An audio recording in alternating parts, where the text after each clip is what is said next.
Part 2, Epochs of Capitalism. Sorry, that's epochs of capitalism, Okay. not epics. It sounds much more grand. Yeah. Epochs of capitalism.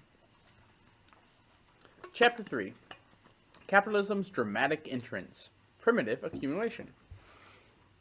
For Marx, capitalism has a beginning, a middle, and an end. Let's start at the beginning. According to the classical political economist, when they dealt with the question at all, capitalism began with small businesses in the nooks and crannies of feudalism. These were the artisans and merchants. As this story goes, these businesses gradually made more money for their owners, accumulated capital, until they could afford to hire some employees. The first workers were available to be hired because they had not been as industrious as the original business people. As in Aesop's fable, the workers were lazy grasshoppers, while the original capitalists were hard-working ants. Eventually, the capitalists became rich enough to displace the feudal lords.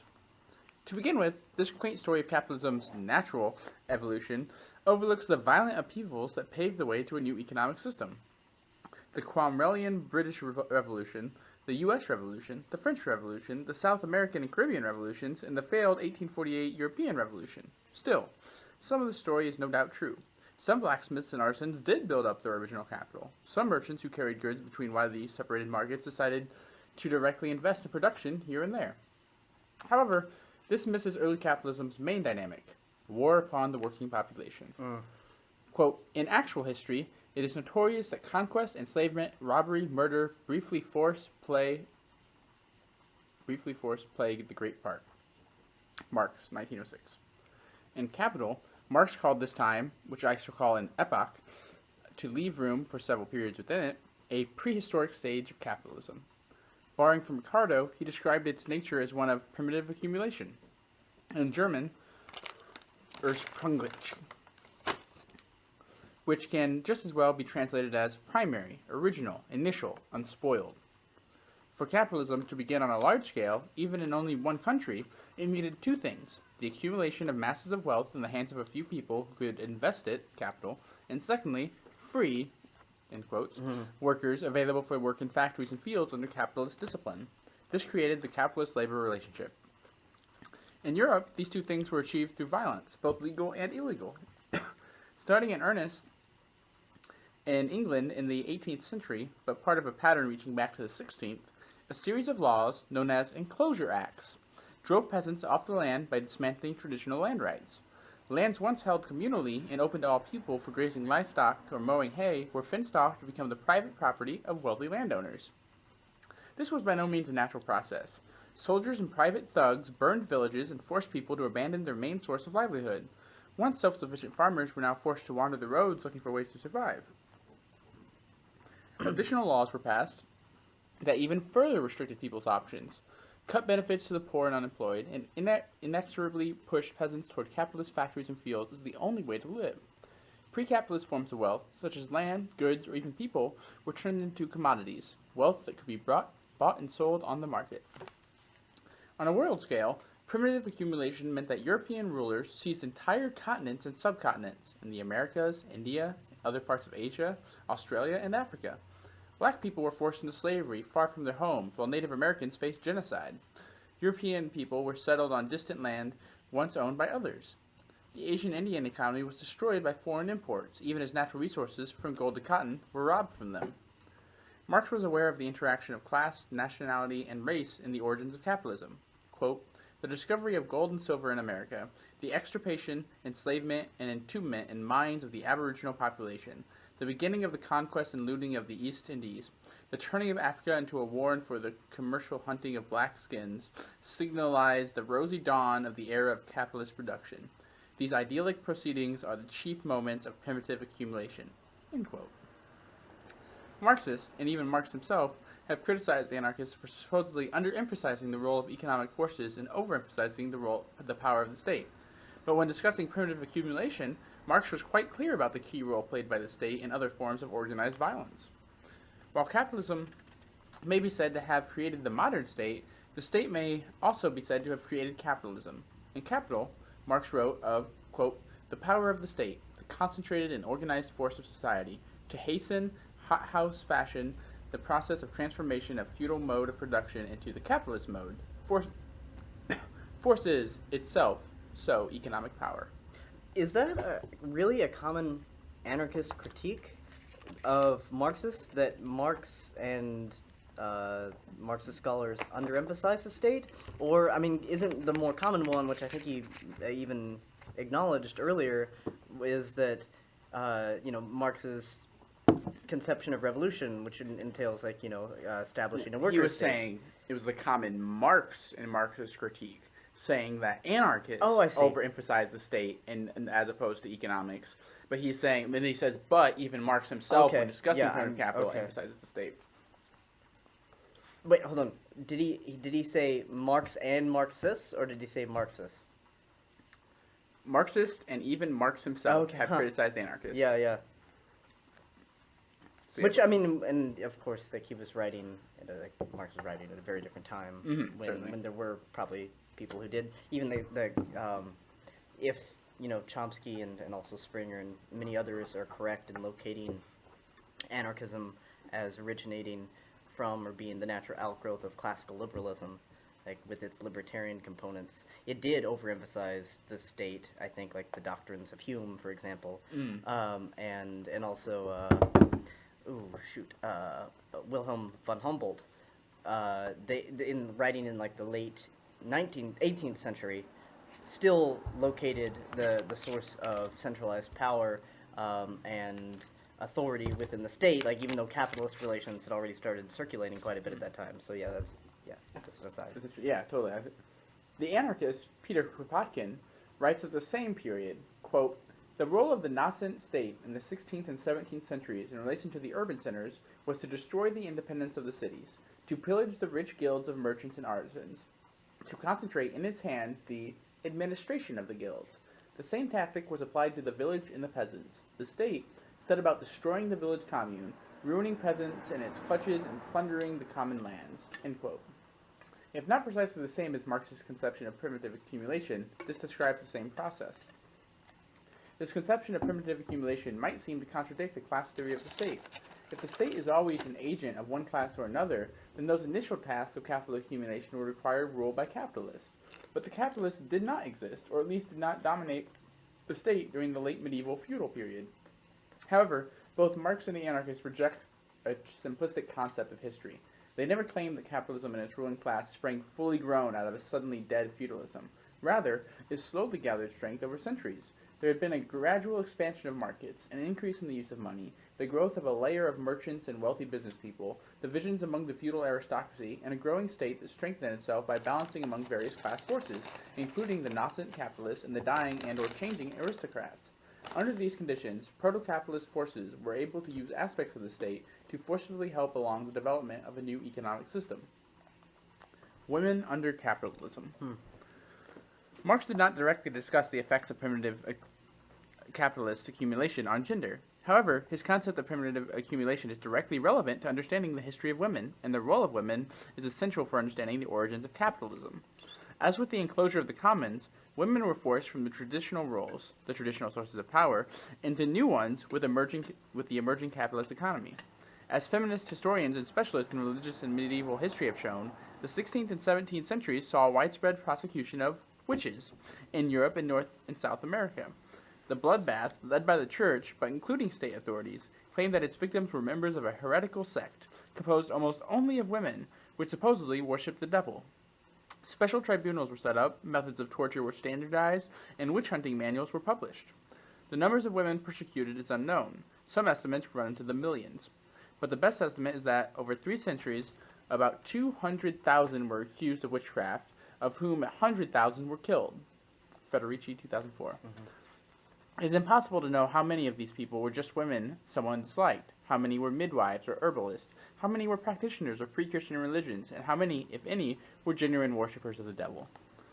What we do know is that the witch hunt was a prolonged attack on half the population, mostly focused on poor women in cities and the countryside.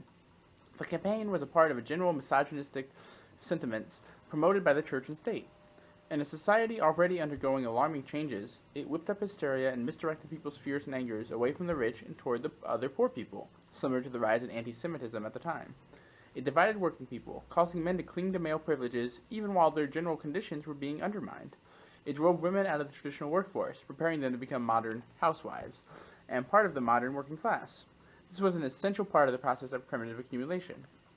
The oppression of women, as specifically developed at the origins of capitalism, continued and continues as capitalism evolved. While Marx does not discuss the role of women in the capitalist economy, it is implicit in his theory. Female wage labor, like child labor, was common in British industry in the 19th century. In Capital, Marx describes their actual conditions in the factories and mines. He notes that they were paid less than men for the same work. That much, at least, remains the same today.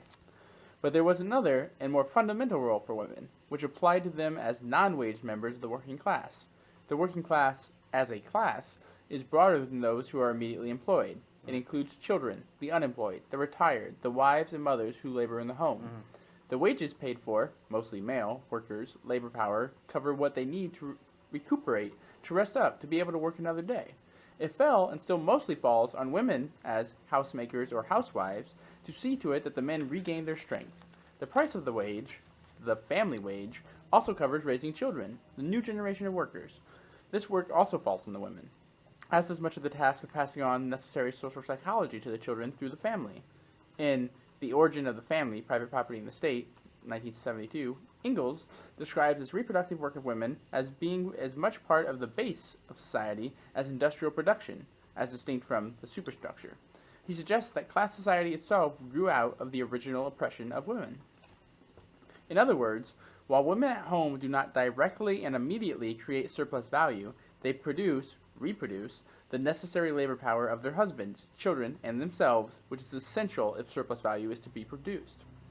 The unwaged labor of women in the home is an essential part of the overall production of capitalist society. The oppression of women benefits men as a collectivity, but also specifically benefits the capitalist class in its drive to maintain and expand capitalist production. Women in upper-class families do not reproduce their family's labor power, since the bourgeoisie does not sell its labor power for production. But the haute bourgeois family is the center for maintaining and accumulating property, and wives play a key, if subordinate, role in holding the families together. Meanwhile, they help instill the next generation the necessary social roles that allow family members to serve as the personification of capital in their turn. This is not, of course, an adequate analysis of women's oppression, but it is clear that the oppression of women in the family and in the workplace is thoroughly intertwined with capitalist exploitation, as it had been with pre-capitalist forms of exploitation. C. Vogel, 1983. So that's, yeah, I'm enjoying what he's doing with this, but I realize there's actually more, so I'm going to continue. Okay. African American oppression. Primitive accumulation also involved a vast expansion of African enslavement in the Americas. Africans were kidnapped and forcibly brought to America to serve as a form of worker, namely as slaves. It is a very distorted form of capitalism, since the slaves were obviously not free labor, but they produced commodities, tobacco and cotton, for the world market and were integrated into world capitalism. This primitive accumulation of human bodies and human labor lasted into the 19th century and was only ended through revolutionary violence in various countries, Haiti, the United States, parts of South America, etc. With the end of slavery, African Americans served two purposes for capitalism. On the one hand, they were a pool of low-wage labor, available for super-exploited work. That is, due to their vulnerability, the value of their labor power commodity was below that of the rest of the white workforce. On the other hand, they were used to divide and weaken the entire working class due to the prejudices of the white workers and their acceptances of petty privileges, at least as compared to the African Americans. This is a major reason why U.S. workers achieved many fewer social benefits, such as universal health care, than the workers of Europe in the period after World War II. The civil rights and blacks' liberation movement resulted in many improvements, but African Americans are still racially and economically oppressed in capitalist society, still concentrated in the working class at the bottom of capitalist society. Capitalism does not seem to be able to end its racism. Primitive accumulation's destruction of the environment. Marx and Engels understood that early capitalism was destroying the biological environment. Human labor was, for them, the way humans interact with nature, satisfying human needs while maintaining a biological balance. They saw this as a metabolism between humans and nature. But capitalism, they believed, had developed a rift in the metabolism. The most important factor to them was a split between city and country, between industry and agriculture. This division had been noted by a number of utopian socialists before them, as well as by bourgeois astronomy specialists. Kropotkin and other leading anarchists, several of whom, like him, were professional geologists and geographers, were also to raise this as a problem well before the modern green movement. Farms and cities were increasingly separated. Agriculture drained the soil of nutrients. They had once been returned to the soil through local consumption of food and the use of animal and human manure, but now animal and plant nutrients were shipped over increasing distances to cities. Their eventual waste was not returned to the land, but polluted cities and the rivers and lakes around them. Meanwhile, waste products from the production, coal, dust, dyes, cotton, dust, etc., polluted the air, the water, and the food in the cities of the city's inhabitants. Ingalls walked through Manchester, the center of British industry, and noted the poor health of the working class, the filthy conditions they lived in, and the diseases that spread through their quarters. We have learned a great deal more since then about the ill effects that capitalist production has on the environment and on general health, but Marx and Engels saw it quite early. During the epoch of primitive accumulation, the capitalists were able to accumulate wealth by robbing the land of its nutrients and by not paying to keep their cities clean or their working classes healthy. These were not simply matters of indifference or ignorance, they were a way to accumulate riches, to increase values. So that ends the primitive accumulation section. So I don't know if you want to talk about that real quick. If you had anything you should say, if you want to plow forward. First of all, I really liked that he touched on enclosure, on feminine exploitation, and then slavery and the environment. Like, that's something I don't always see when people talk about, like, the origin of economics. People are more likely to talk about enclosure, but to hit the other aspects, which were like part of that. Well, he's writing this after Federici, right? And so, I mean, and I think that like Federici, like as you know, for lack of a better term, an autonomous Marxist, I think her critique lends itself to an anarchist perspective and critique of capitalist political economy because of its focus on another kind of domination, which. And also throws light, I think, like, and adds, and actually can contribute something to anarchist thought, which Price evidently realizes, because and others don't, like the way that a lot of it is bound up. A lot of like the hierarchy and domination and oppression are bound up with capitalist exploitation and its origins, precisely through witch hunts and basically a genocide against women, and for the reasons that he outlined and like she outlined before him. Like having to subordinate the reproductive force for reproducing labor power, the working class, and then also because, and he didn't delve into this as much, but also because women were like at the forefront in a lot of the peasant insurrectionary movements, fighting against the enclosures, which is like Federici like goes into pretty interesting detail on that. That's very interesting. What did you think about his point about women in the bourgeois family? Right, that's interesting because and you see that because they still have the like child care role for the most part. Although usually they also just hire other women to do it, right? So like they're not even the ones doing it. What I thought he was missing though, because I think that because like I said, they're not directly helping those in the working class, so it's no longer a reproduction of workers. Although it is setting up these guys to be leaders of capitalists, right? Yeah, in the it's industry. reproducing capital personified. And I feel like usually they just pay teachers to do that. Like when you're wealthy, you're not doing it yourself. But one thing he failed to mention though, I thought he would with the bourgeois in particular. All right. So there weren't any cars parked outside, and I saw that this door was open. I was about to kill some people. Please don't kill us. Got off, like, the We like shit, life. And I was about to come in here. I was gonna throw this. And God! How you doing, Paris? Oh, just peachy. Would you like a Peaches are pastry good. of any variety? Not of any variety, but I think I'm pretty good actually right now. Would you like a cookie? I'm alright. What if it has the face of Pikachu poorly painted upon it? I see that. That's Are adorable. they selling those at Long Branch now? Yes. Pika cookies. Pika. I can't think of anything. All right. Well, I'm glad you're not burglars. Carry on. Well, now that you've given us an idea. I had this like premonition that something bad was happening here, so I just decided to walk over and didn't help. No, I feel. We're reading Marx, so it is a terrible event that's happening here. But that's lovely. That's good. That's good for you. Do you know any magic cures for stress fractures, Ferris? Say that again. Magic cures for stress fractures of the foot? Have you considered medicine? I've Do considered people it. think I'm like a magical person? Because I'm not. Like, do I look like I You detox? look a little, yeah, a little bit. Maybe. I fucking hate that shit. Like I roll my eyes You hate constantly. magic, like, or you hate? Alternative. Detoxing. Oh, detoxing. New aginess. Yeah. Do you really? No. I But didn't think so. I'm not about it. She's Yeah. skeptical. Well, me too. Me too. I- Me too. I'm also I like- eager to cure my stress factors. So what's wrong with you? I think as a result of repetitive stress from running, my cuboid bone in my foot, which is located right about here on the edge, on the outside, below the ankle, and a little forward towards the toes, it is there's massive swelling around it, and it's tender to the touch, and it hurts anytime that I walk on it. Well, first and foremost, you're heel striking, which is a poor form of running that's very common to people who otherwise live sedentary lifestyles, no offense.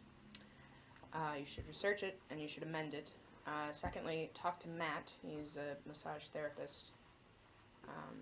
Which you did talk to him once, at least about their back. But you Yeah, didn't talk that about was their foot. Yeah. before the foot got really bad. Yeah, he takes any form of payment, including empty promises. So you can pay him in drugs, you can pay him in food, you can pay him in beer, you can pay him in hugs, you can pay him in promises you don't intend to keep. It's all an option. Alright. Aside from that, rest ice compression elevation, Yeah. RICE. You could rub some leaves on it and.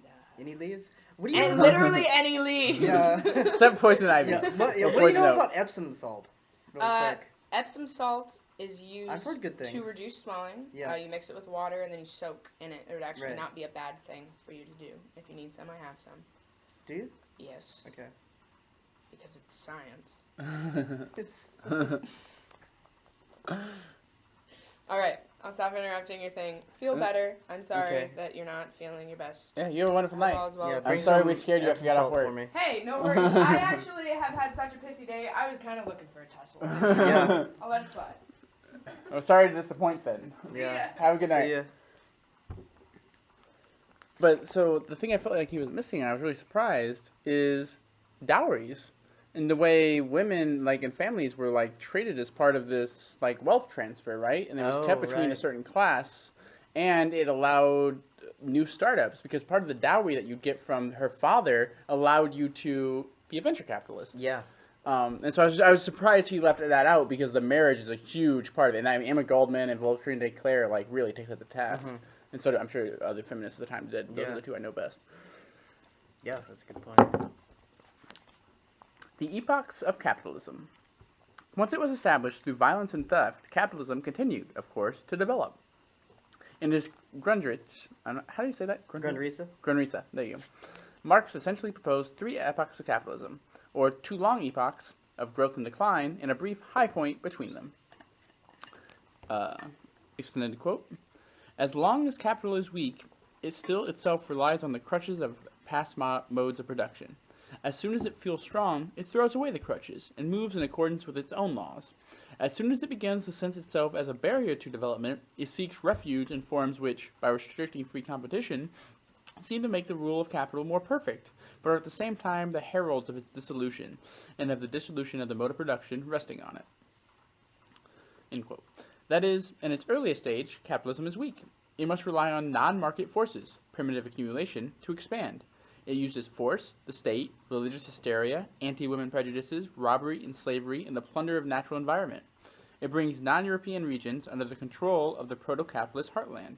This process began as far back as the 14th century, but reached its high point in the 16th and 18th centuries. In the 19th century, capitalism took off, first in Britain and then as a world system. During the height of its well-being as a system, it relied mainly on market forces to batter down all obstacles to expansion. Not that it abandoned imperial armed force. Mm-hmm. This was the apogee of capitalism, if a relatively short one. It was also the time when the working class and socialist movements began to grow. It was when Marx wrote his books and was influential in the First International, in which Bakunin started the anarchist movement, and when the Paris Commune broke out. After this heyday came the final epoch, capitalism's long decline. Beginning in the early 20th century, when capitalism had reached its limits and its contradictions threatened to tear apart all society, I will discuss this in the next chapter. Marxist theorists have measured, interpreted, and subdivided capitalist epochs in varying ways. However they do so, there are generally no sharp divisions among the epochs. They are just abstractions to help us conceptualize the history of capitalism. They overlap in their traits and tendencies. Primitive, non-market accumulation, including violence by the state, continued during the height of market capitalism and has expanded again during the final epoch of capitalist decline. I didn't realize there was only one section left, otherwise I would just finish that and then had our discussion. To what extent do you think that that's true, that depiction of the stages of capitalist development? I mean, do you think it's right? Certainly, there are empirical differences between capitalism in its early phases and what was going on then in order to ensure its growth, and then what would be enabled later.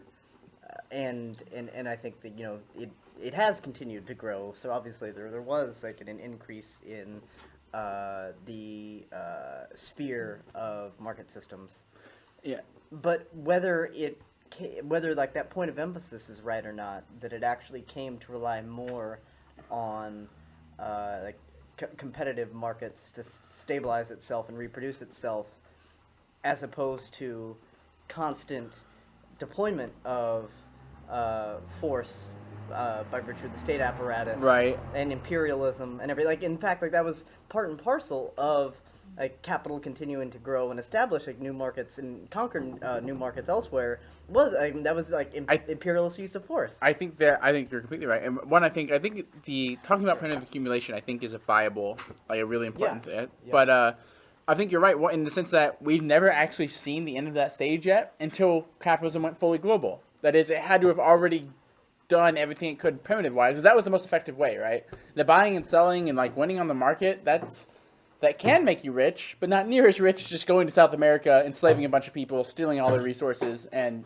using them, right? Yeah. So it was much more effective to just go conquesting.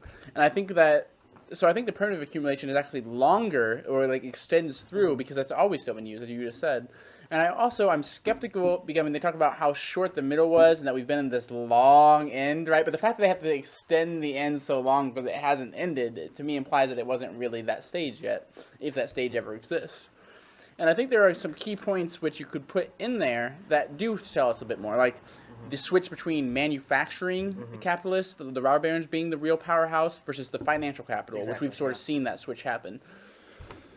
And in terms of capital being the long decline, and that could be debated ad nauseum, I think it's right, though, to point out what Harvey does, that the rate of compound growth has not been what it was in the past few decades, since the onset of... Except for China, which has recently slowed down, and just recently crashed. And so I think that says something, and of course there are world systems folks who, especially Wallerstein, who think that the world system is the capitalist world economy is in a period of structural crisis, and that a new system has to emerge. Now, that can mean a lot of different things, and it could be, and you could also take that as an insight into how the system has to transform, without necessarily leaving behind some of its fundamental exploitative characteristics. Right. Which it would be my suspicion. And this reminds me of something I was going to try to work in after reading it earlier today. I was getting through Karl Perwitz's new book, What Then Must We Do, which is a play on Lenin's old title. What Must We Do? Right. And he sort of elaborates the argument that he made for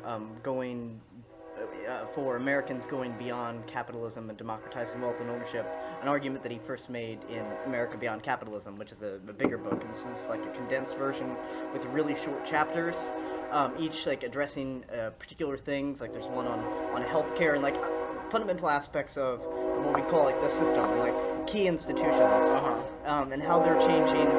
And he mentions Galbraith's old famous idea of countervailing power, and how according to Galbraith, unions, for example, are the prototypical example, that they provided a countervailing power against concentrated capital, which at one time was true, and even Galbraith recognized as early as the mid-'80s that wasn't the case anymore. And so Al Purvitz is arguing in this chapter, the one that I just read, that focus now needs to be more on this kind of displacement. So when the inevitable crises occur, and even when they don't, just like when there's an opportunity for whatever reason, you try to displace the capitalist social relations and institutions that are predicated on those capitalist values with something more along the lines of what he envisions a pluralist commonwealth, or any way to democratize wealth and ownership. Right. Which I think is a good insight. And I think it's not at all, say, discordant with something like what Bookchin would propose, and to some extent did propose, although focused much less on the strictly economic, as I think Alperovitz is more inclined towards being a political economist. But that's why I was like, I think in that anarchism seminar, I mentioned once or twice that it'd be really interesting to kind of, like, for me, maybe just for me, but to like read those two together and think through, like, so I'm not as big on system building, I guess, as especially Alperovitz is, and even Bookchin is to an extent, but I am inclined, I guess, much more inclined toward like a Bookchinian vision of like democratic confederalism, whatever, especially if it addresses some of the economic issues that I don't think Bookchin does as well, but Alperovitz does. So that might be like my next project. Yeah, and part of Bookchin's sort of not really talking about economic systems is because of his like post-anarchism stance. Yeah. So he sort of sees automation as like just like answering that question for him. He's like, oh yeah, the robots will do it, and so he sidesteps a lot of issues by that, and I think not fully legitimately, but at least partially legitimate. Yeah, in that his thrust. And I think one of the important factors that anybody who's interested in revolutionizing society and not just acting in the immediacy of the here and now, but like that's actually something that Alperovitz says, like contra Springer, is that like if you're serious about this, you have to recognize that you're going to be in for the long haul. We're talking like decades of your life. And so again, just to qualify, like I'm not as interested in that kind of system building because I'm not sure it's as fruitful as he thinks it is. Nevertheless, I do think like, this idea of like this displacement. So like rather than like projecting onto the future like the latent possibilities that exist without thinking through how the institutions, the existing institutions, are going to be made in line with like that vision. So like thinking about like how firms can actually become automated, where wealth is democratized and what have you. And I don't think like it's just a matter of like, well, let's decide this and like let's make it out. Even if like there was some flourishing of revolutionary ethos, like I think it actually has to be a kind of, to use a word I don't often like to use, but seems appropriate in this context, like a gradual kind of change, where like different things are happening, like you're creating like work co-ops, you're expropriating the expropriators and what have you, and like forming alliances and confederating, and then like once that control is established, then I think like something like where like, okay, well let's automate it, because you'd have that confederalist arrangement and what have you, and like you'd have the social relations in place. Yeah, I mean, I feel the same. In fact, I don't think, even let's say we are highly successful, like our generation, to use a broad group, is successful in implementing like socialist, communist, anarchist revolution in various parts of the world, and overthrows capitalism, the state, and whatnot. I don't think any of us would be anarchists or socialists until like 1 or 2 generations beyond us. Like we're still the antithesis to capitalism, right? Like we're responding to the system that we're in, and there's no real way of us fully escaping it until, as you said, those systems are set up, and you have people raised in this new culture around these new ideas who aren't as damaged as the people raised in the capitalism are, even the ones who fully strive against it. Oh yeah. And so and then I think that's when like true anarchy would have formed. It's not just once capitalism and the state have been rejected, but once those new generations coming up are fully anarchic, like they're born into anarchy or into socialism, and then we see what that means, like what develops from that. Which is another reason to reject this doctrinaire privileging of the immediacy of the here and now. Yeah, really. But by the way, I might have to borrow this until Friday again, because I was drawing from it as I was working on that. I mean, if we finish it tonight, then I won't need it back. So yeah, we'll see. All right, Chapter 4. The epoch of capitalist decline and social revolution. Very apropos.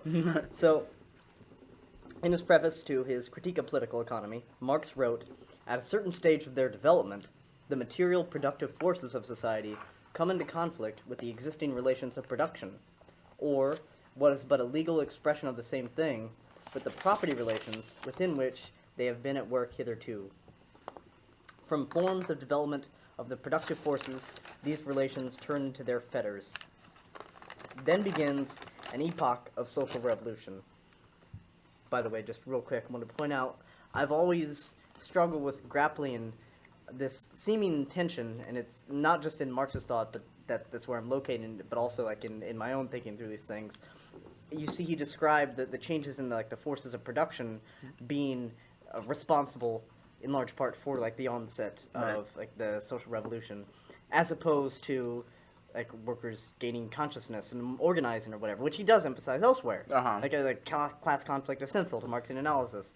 So like, which of the two is most important? Like in his view, like I've always never been able to figure out. But every previous social system reached an end, and the same will be true of capitalism. And I do think that's true. I mean, I don't doubt that it's entirely possible capitalism will kill us all. Right. Before that happens, but Yeah. I don't think like it could just continue. Like that's why I think the world systems folks are right about like this onset of structural crisis. Reconfiguration at and, minimum. Yeah, like there's only like so much it can grow and what have you. So capital's powerful technology has become so vastly productive that it no longer fits within the confines of a system based on private ownership, class conflict, competition, and national borders, all of which developed to serve an economy of scarcity. Production for profit holds back the production of useful goods for all. Capitalism becomes less competitive. It revives older methods of non-market status support. It returns to primitive accumulation. This epoch, and the phases within it, has been called by many names by various Marxists: the epoch of capitalist decay, decline, or parasitism, the epoch of monopoly capitalism, state monopoly capitalism, imperialism, or finance capitalism, and sometimes simply late capitalism. It is, as Marx put it, an epoch of social revolution, or as is sometimes asserted, of wars and revolutions. Of all the improvements in productivity, including automation, computers, and nanotechnology, the most significant invention that capitalism has created is the international working class itself. Before capitalism, there was no such class. It exists in concentrations in cities and in industries, working collectively and cooperatively, unlike peasants who generally work for their own farms.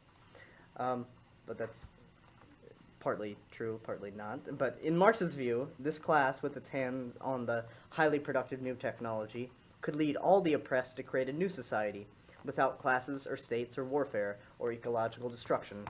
For over a century and a half, this modern working class has repeatedly, if intermittently, struggled, often under the banner of various sorts of socialisms, to overthrow capitalism. Marx and Engels did not live to see the actual epoch of capitalist decline, which began about 1900 or so. Goodness, he locates that pretty far back. That's what I mean, and like so, a lot of these theorists have been calling about like late capitalism for a long time, and one I think like when people like Marx and the immediate post-Marxists, like shortly after him writing, I don't think there was really a way to foresee abstract capital in the financial section. Like that just wasn't as possible then as it became with the creation of money out of nothing, like the freaking derivatives markets. Like there was no way to predict that was going to happen, I feel. And so I could see how they could see it, but once that started happening, we realized that actually capitalism could continue to grow digitally, even though it was running into issues growing physically.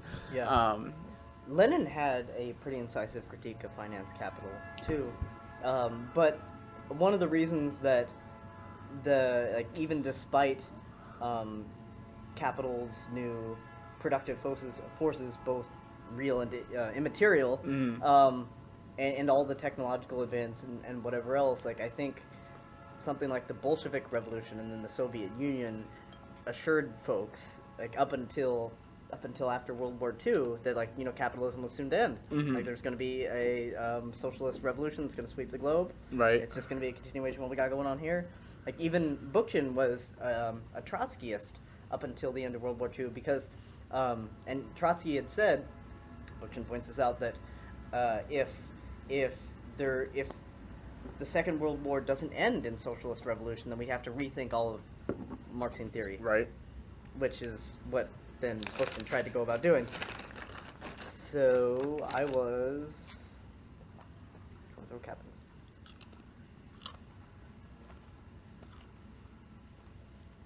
Okay, Marx and Engels did not live to see that actual epoch of capitalist decline, which began about 1900 or so. But various Marxist theorists analyzed it, including Hilferding, Lenin, Bukharin, Trotsky, and Luxemburg. All of them had important insights, although only Rosa Luxemburg was influential in the development of libertarian democratic Marxist trends. I've been meaning to read much more. Me too. Luxemburg, I've heard Yeah. highly recommended. However, I'm going to stick as close as possible to the actual theories of Marx and Engels. From 1914 through 1945, it was easy to believe that Marx had been correct in describing an epoch of capitalist decline. First, there was the historically unprecedented First World War. This was followed by the shallow prosperity of the 20s, and then by the worldwide, decade-long Great Depression. There were revolutions and near-revolutions throughout Europe. The Russian Revolution was the closest to being successful, but other revolutions failed in Germany, Italy, and Eastern Europe. There were major labor struggles in Europe and in the United States, as well as national rebellions in China and elsewhere. Eventually, all the revolutionary struggles were defeated and replaced by totalitarian regimes. In the Soviet Union, Stalinism wiped out the last remnants of the Russian Revolution. Anarchists such as myself believe that it was Lenin and Trotsky who first betrayed the revolution by establishing a one-party police state. Fascism came to power in Italy, Germany, Spain, and other countries. Even slavery was revived as a state measure under Nazism and Stalinism. This initial phase of the epoch of decline culminated in the destructiveness of World War II. I will discuss the subsequent phase, the post-war boom, in the next chapter. Monopoly capitalism. It's the Paul Barron and Sweezy famous book who they inaugurated discussion about monopoly capitalism. What was the underlying nature of this phase of the epoch? Political economists took for granted the continuing reality of a competitive capitalism, where a large number of firms competed in a market and settled on the prices and rate of profit the markets enforced. Marx was one of the first to point out the drive of capitalist enterprises to grow larger and larger. He foresaw the growth of gigantic corporations due to concentration and centralization. Concentration is the ever-increasing scale of accumulation of capital into larger and larger firms. Centralization is the merger of separate capitalist businesses, either by amicable unions or by hostile takeovers of one by another. This splitting up of the total social capital into many individual capitals, or the repulsion of its fractions one from another, is counteracted by their attraction. This last does not mean that simple concentration of the means of production and of the command over labor, which is identical with accumulation. It is concentration of capitals already formed, destruction of their individual independence, expropriation of capitalist by capitalist, transformation of many small into few large capitals. This is centralization proper, as distinct from accumulation and concentration. This has clearly come to pass. As one example, Francis Moore Lapp writes, just 4 companies control at least 3/4 of the international grain trade, and in the United States, by 2000, just 10 corporations, with boards totaling only 138 people, had come to account for half of U.S. food and beverage sales. Even 150 years ago, Marx could see that the trend was toward the merger of all of a country's capital into a single entity, which would lay the basis for state capitalism. This limit would not be reached in any particular society until the entire social capital would be united, either in the hands of one single capitalist or in those of one single corporation. That was Marx. At the same time, this tendency is, as usual, complicated by counteracting forces. Mergers may not be consistent with technical needs. The merger was made for financial reasons, but the technologies of the different parts do not integrate well.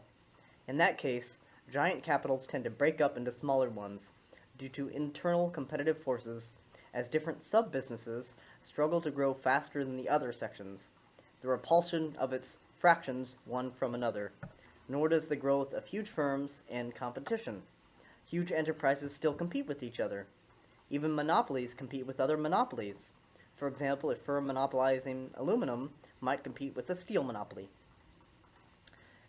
In fact, that reminds me of even the New York Times reported on the story about Goldman Sachs and how they were disrupting the aluminum trade because they owned warehouses and were having them instead of letting the aluminum be allocated or whatever made available in the market, they were having them it shipped back and forth between warehouses to drive up prices so that, while they could speculate and what have you.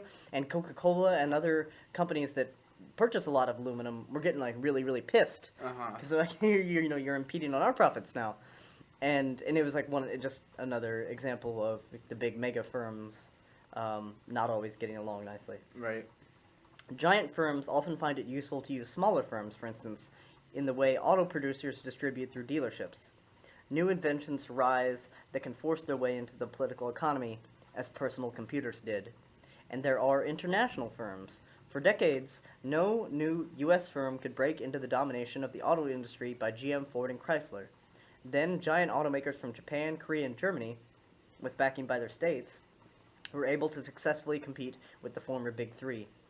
However, overall and over time, the trend is toward increasing consolidation. This trajectory is what Lenin and others called monopoly capitalism, though oligopoly, the rule of a few, capitalism might be a better name. The oligopoly capitalism might be a better name. The rule of few was in parentheses. Even if a small number of firms dominates a field, these semi-monopolies distort the forces of the market in a monopolistic manner. Bourgeois economists call this imperfect competition. This includes distortion of the law of value, the tendency of commodities to exchange according to the amount of socially necessary labor they embody. Nonetheless, distorted markets are still markets. Distorted value relations are still value relations. In italics. Though it might seem strange to us today, Marx saw the growth of centralized big business as a mostly progressive development. He knew that it caused great suffering for the workers, but he also believed that it was building the technical and material basis for socialism, communism, the end of classes and poverty. We anarchists, on the other hand, historically had a more critical attitude toward the growth of big business. While agreeing that it might help lead to a cooperative non-profit system of production, anarchists also understand that only some economic centralization is a result of more efficient technological methods of production. Firms also merge solely for financial reasons, or in order to increase their power over workers, or to have better access to markets. In a certain sense, the very process of monopolization itself can lead to less efficient outcomes by causing over-centralization, which interferes with production and distribution, and that holds back innovation, new inventions, and new job creation, more likely to occur among smaller firms than larger ones. This view is consistent with an analysis of an epoch of capitalist decline. It is also consistent with the anarchist goal of a socialized and cooperative economy within a radically democratic and decentralized federalism. Effects of oligopoly on the capitalists.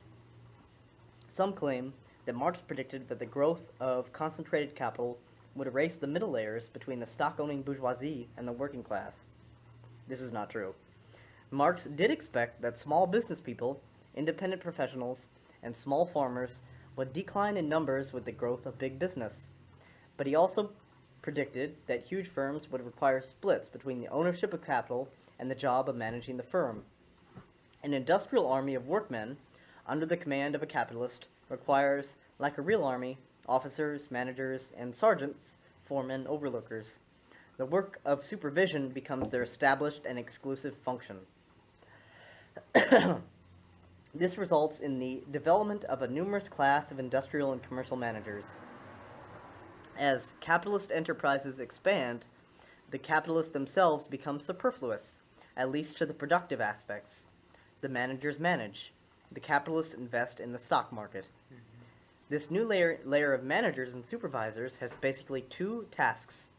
One is the technical coordination of the various tasks taking place. This is something that would have to be done in any economic system. Under socialist democracy, it might be done collectively by workers meeting to plan their work, or the workers might elect a coordinator, or they might take turns at the job. To the extent that capitalist managers do necessary technical work, they are part of the collective labor that produces the commodities. On the other hand, They are agents of the capitalists and personifications of capital. Their job is to drive the wage slaves to their labors and make sure the workers do not goof off. Supervisors may have interests that clash with the capitalist owners. It is a very conflictual system, but workers tend to see them as part of the class enemy. For Marx, the replacement of family-owned and managed firms by ever larger stock companies points to the end of capitalism, its last phase. Quote, "This is the abolition of the capitalist mode of production within the capitalist mode of production itself. It establishes a monopoly in certain spheres and therefore requires state interference. It reproduces a new financial aristocracy, a new variety of parasites, a whole system of swindling and cheating by means of corporation, promotion, stock issuance, and stock speculation." He thought that the growth of monopolies would result in more state involvement in the economy, as well as the growth of finance and speculation. He was right. Effects of oligopoly on the working class. Another frequent misinterpretation of Marx involves his supposed theory of immiseration, the idea that the growth of big business would directly result in increasing poverty among the working classes. This is a misrepresentation of his general law of capitalist accumulation. Remember, all of Marx's laws are tendencies, which work their effects in the face of counteracting tendencies. He did not think that all workers would be automatically driven to extreme poverty. He knew that they could be relatively well paid while still being exploited, and he expected that workers could earn more during periods of prosperity in the business cycle. Capitalists constantly push down on workers' standard of living, and the workers push back. For a period, this evolves into a relatively stable value of the commodity labor power, but the capitalists will continue to press the workers, especially when profit rates decline and when the bosses feel stronger due to increased centralization. Increased productivity permits the capitalists to preserve or even lower the value of what they pay the workers, while maintaining their standard of living as judged by use values. This lasts until the crisis gets so bad, the profit rate gets so low, that the capitalists have to attack the workers and drastically cut their wages. Workers fight back to maintain their standard of living, and, if possible, to improve it. This is important for them to do, Marx noted, but in itself it does not directly challenge capitalist exploitation as such. Big Marx block quote. Just as little as better clothing, food, and treatment do away with the exploitation of the slave, so little do they set aside that of the wage worker. A rise in the price of labor only means, in fact, that the length and weight of the golden chain the wage worker has already forged for himself allow of a relaxation of the tension of it. The condition of labor power's sale, whether more or less favorable to the laborer, include, therefore, the necessity of its constant reselling. Which is an important point, too, because there's a common critique among anarchists, at least in certain anarchist circles, that it doesn't make sense to organize at the point of production because it's not going to address like that fundamental issue. But Marx wouldn't disagree with that. I mean, might disagree with it doesn't make sense to organize at the point of production, but he would disagree with the idea that, like, that exploitation is going to remain, irregardless of how much more of the surplus value you're able to ensure does not get expropriated. Right. As capitalist accumulation and centralization increase, the workers' wages may go up or down. However, their domination by the ever-increasing power of the capitalists, their alienation worsens.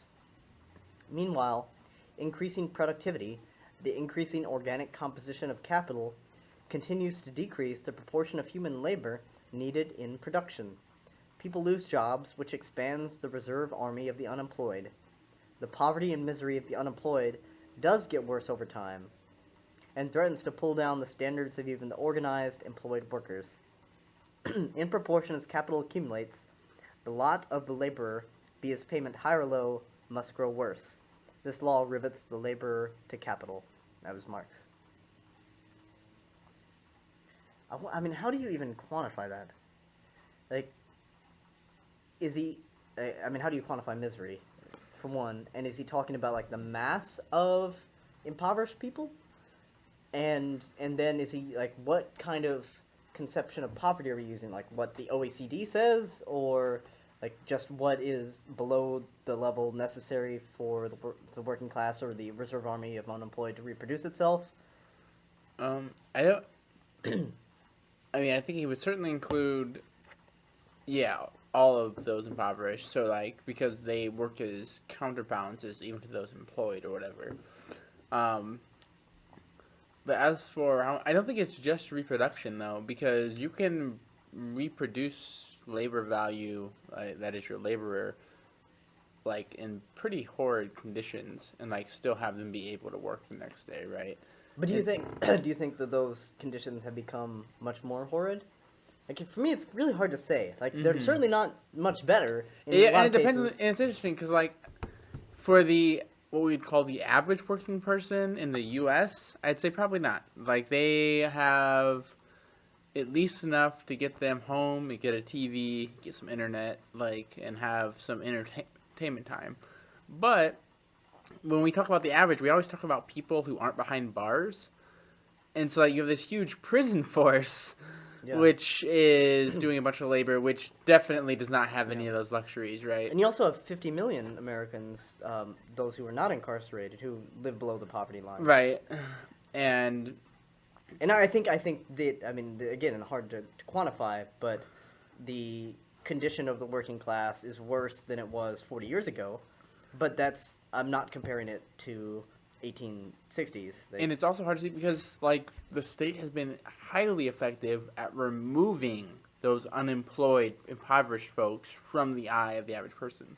Yeah. Like they've pushed them out of cities, they pushed them into particular segments of cities, like so you don't get to see like the worst of the misery, which is interesting because like in the fact that when we think of poor people, we tend to think of someone living in a trailer or something, but we forget that there are people who can't even live in a trailer, right? That they're denied access to even renting trailers, either because of some racism or criminalization of their past, or just because they can't afford it, right? They're priced out of the market.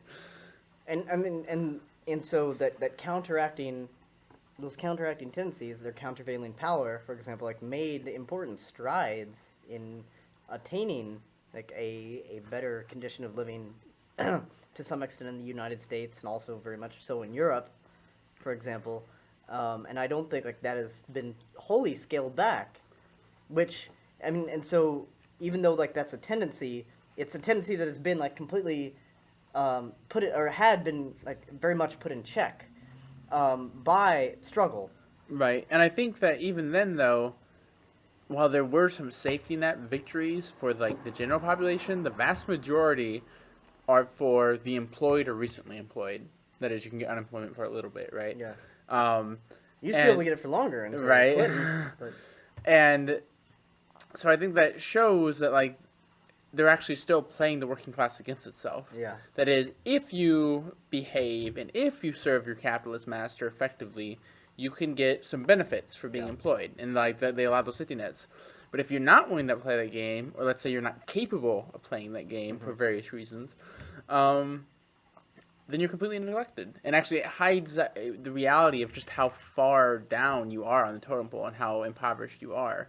Because, and what that does is it allows them to blackmail the employed, right? That is, look, you can bitch and moan all you want, but if you don't do your task, don't do what we say, you're going to end up like them. Mhm. That is, you're going to end up as unemployed, homeless, completely miserable, and starving. And I think that they've specifically not gone the route of trying to fix that gap and giving, like, let's say, a guaranteed basic income to all, because it eliminates that threat. It eliminates being able to point to the, well, look, you're gonna lose everything if you don't follow our orders.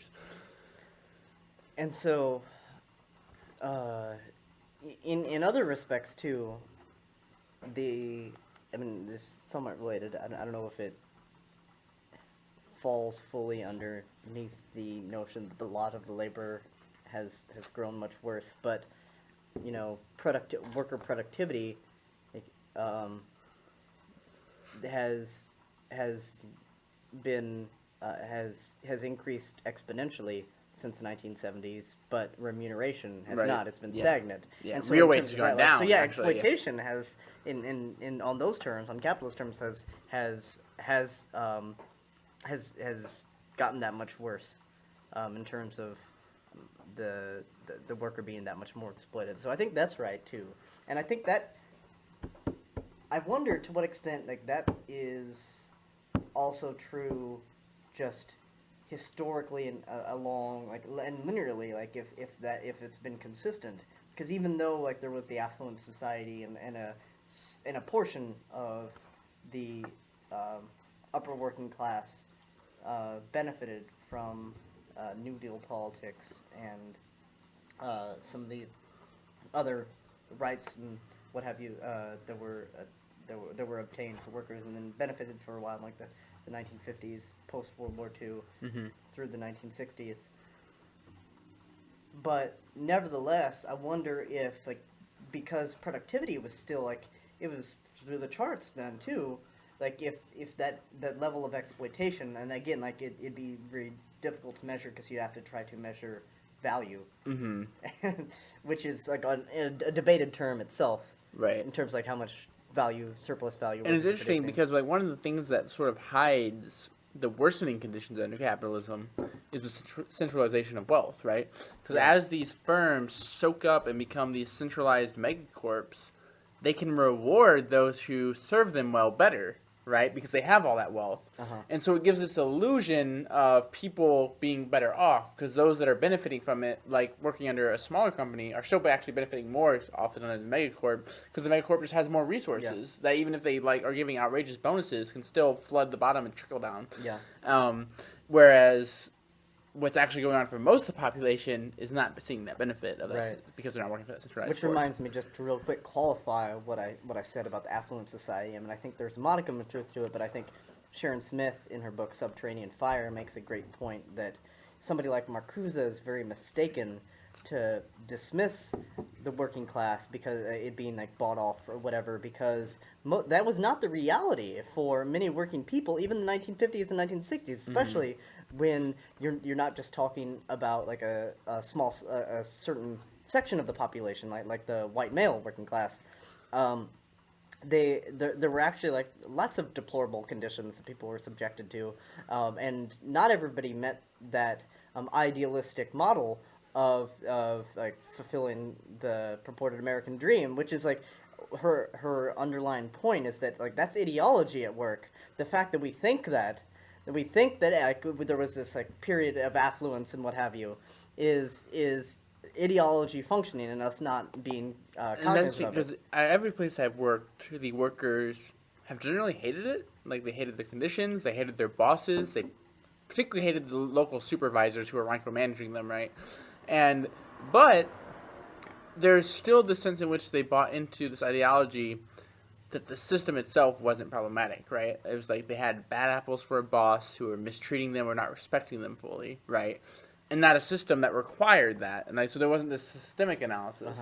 Like recently, actually at work, like one of my friends who was there, he quit. He walked out because the boss was being a dick to him. But he never would have gone on strike with me or anything or unionized, like, because he believed in, like, he had this work ethic and he believed it very strongly, and he believed he could get like a boss that would respect him elsewhere. Yeah. And so to him, like, the solution was to like for labor to boycott this industry in a sense, right? Is to be like, oh, we're leaving, we're going somewhere else. Whereas that's Yeah. missing the larger system where it's like, actually they're going to degrade you no matter what, partially because the market requires it. Yeah. Like, they can't succeed if they don't do that. And so, yeah, it was interesting, because I had this interesting, but like the Hispanics I work with, one of them is the one that quit, like, they're in much more precarious conditions than I am, because some of them are probably not legal, but they definitely have family members that aren't legal, right? Or friends and family that aren't legal. And they are usually working for lower pay than most of the others because they're willing to, and they do the productivity thing. They get a lot more productivity for that lower pay than when they're getting out of the white folk. But they've embraced this work ethic. That is, if you work hard, like, you'll get by. And so, like, they accept one of the premises of the system, and so that prevents them from wanting to cause a fuss, Yeah. if you will. I wonder to what extent that is accepted for purposes of survival. Like, if you don't accept that, then what do you like? What do you? I Right, mean, you could yeah. unionize or whatever, but that's easier said than done. Oh, for sure. And yeah, I mean, it's. Do you and then so what I was gonna ask, but I guess you kind of already answered it, but maybe just we could talk for a second about how it applies more generally.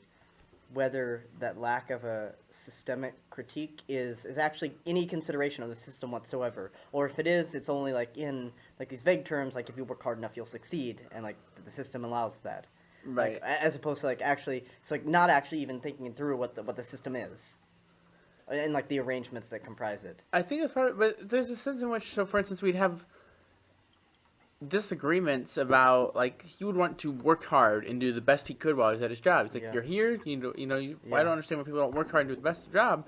Whereas for me, I have the opposite. It's like, fuck around as much as you can, as long as you're not getting caught, right? Like that's it, because Yeah. like I understand there's serious livelihood threats if you get caught. I understand that, like that's legitimate, Yeah. because your family doesn't have food, you can't get an education, you lose your home, all these things. Like there's serious like coercion there, but as long as you're satisfying that level of coercion to where you don't get fired, I say put the minimum effort in possible, and that is raise your surplus value by not providing as much.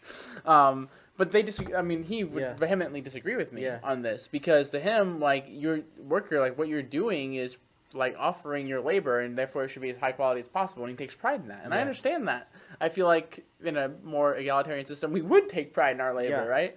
But I specifically didn't. Like, I was like, I don't want to give Yeah. this capitalist asshole any more than I have to. But I understand I have to give him some, and, like, the illusion that I'm always working hard, because otherwise I'm fired, right? And so yeah, I'm very sympathetic to that too, because I think I sometimes or have in my past entered into labor relations with that same kind of mindset. Like, I want to perform the best that I can or whatever. Right. Like, it's an expression of me, and like it is, but like in the most distorted way possible. Certainly, yeah. And like there's that one famous quote that Chomsky likes to use all the time from one of the classical political economists, I think, that when a producer sells his labor power, I think it was, then we could admire what he produces, but we despise what he is. Yeah. I'll see if I can get through the rest of this chapter. So, oligopoly and the rate of profit. How does oligopoly, or even complete unification in the form of state capitalism, affect the tendency of the rate of profit to fall? Glad he's picking this up again. Yeah. Clearly, productivity continues to increase, which raises the organic composition of capital, which should decrease the rate of profit. But does it? Monopoly and oligopoly interfere with the average rate of profit. Giant firms can raise their prices, and therefore profits, without worrying that other capitalists will invest in their field and bring them back down. Because of their monopoly position, they can keep out other possible competitors, which is what makes their position a monopoly in the first place. Their monopoly position may be due to ownership of patents or to their huge size. It takes a great deal of capital to break into many U.S. industries, which is why it often takes large foreign companies to do it. So, the giant firms may get and keep a disproportionate amount of the surplus value produced in society, which means that the weaker, smaller firms are getting proportionally less. The extra surplus value has to come from somewhere. However, this does not change the total amount of surplus value produced by society's collective body of workers. Concentrated and centralized big businesses also produce large amounts of surplus in one place. While the rate of profit may not be high, the lump sum of any one corporation might be quite large. This does not change the actual rate of profit, but it does change the effects of the declining rate of profit. A large concentrated sum of money can be used for further investment in a way that the same sum of money scattered around in small firms cannot. Large firms may also increase profits through economies of scale and production. However, as anarchists and other decentralists have argued, there are also diseconomies of scale that are rarely looked at. For example, a centralized factory that produces all the widgets in the world may produce them much cheaper than with local widget-making workshops. But the factory would have to import raw materials, machinery, and workers from great distances, and then to ship the finished widgets great distances. This creates costs that local production would not have. These diseconomies of scale can become a factor in the splitting up of overlarge monopolies. Whether the costs of distribution balance the advantages of centralized production has to be determined empirically, but rarely is. Probably on both sides. In the Right. 1930s, the decentralist Ralph Bersati calculated that 2/3 of goods were made more cheaply locally with small machines than on a national scale. Of course, technology has changed a great deal since then, and he did not calculate for regional production, but his findings remain telling. Monopolies and semi-monopolies are also, as mentioned, under less competitive pressure and therefore may be less inventive and productive. Monopolies tend to stagnate. On the one hand, this produces less surplus value. On the other hand, slowing growth in productivity also slows the growth of the organic composition of capital and therefore of the fall in the rate of profit. How this balances out is another empirical matter, but in the long run, the fall in the rate of profit cannot really be counteracted by the effects of stagnation. However, the most important consequence of the growth of large, concentrated firms with profit rates is its effect on the business cycle. If a cycle goes all the way through to the final crash, as it did in 1929, the crash will be very bad indeed for under oligopolistic capitalism. Huge businesses have huge falls. They owe huge debts to other companies and to the banks. They employ large numbers of workers. They buy and sell from each other and from many smaller firms. Their boards of directors overlap. So if any of them fall, the effect on the whole economy is enormous. The problem of getting an oligopolistic economy back up on its feet is also enormous. While classical bourgeois economists claim that an economic slump will always cure itself, Keynes argued that this was no longer automatically true. In the age of monopolies, he was right. The Great Depression lasted for 10 years, and almost 20% of the U.S. workforce was still unemployed when a world war finally ended it. That is why, wow, it was 20%. That is why the capitalist class and its economists and politicians are determined not to let another Great Depression happen. The corporations and banks are just too big to fail, or rather, too big to be allowed to fail. Governments and central banks will do all they can to prevent another depression. The usual methods are economic stimuli and subsidies, tax cuts, and monetary maneuvers that decrease interest rates. Assuming these methods work, at least for a while, they may not completely banish the business cycle and its crashes, but they may modulate them, make them less disastrous. However, this has an unintended consequence. Smaller downturns cannot perform their historical task of cleaning up the capitalist economy. Without big crashes, inefficient businesses may not go bankrupt. Inefficient parts of monopolistic combinations may stay in business, as opposed to becoming lean and mean. Neither the cost of materials nor wage levels will decline as much. Debts will not be written off but will continue to accumulate. It's a lack of Schumpeter's creative destruction. Mm-hmm. If the costs of doing business do not decline, the rate of profit does not get a boost to counteract its tendency to fall. The shallowness of the business cycle in the 1950s, a cycle that bourgeois economists were so proud of, was preparing the way for great disasters. Not so primitive accumulation. Increasing wealth by non-market or at least non-value producing methods never stopped, even at the height of capitalist development. Now it has returned with a vengeance. Since it is no longer primitive or primary, theorists sometimes use other terms. David Harvey prefers accumulation by dispossession, for example. Whatever we call them, these new forms of accumulation all involve the theft, legal or otherwise, of things that were once common property, someone else's property, or that had never previously been considered property at all. It turns all sorts of previously unsaleable, unmarketable things into commodities.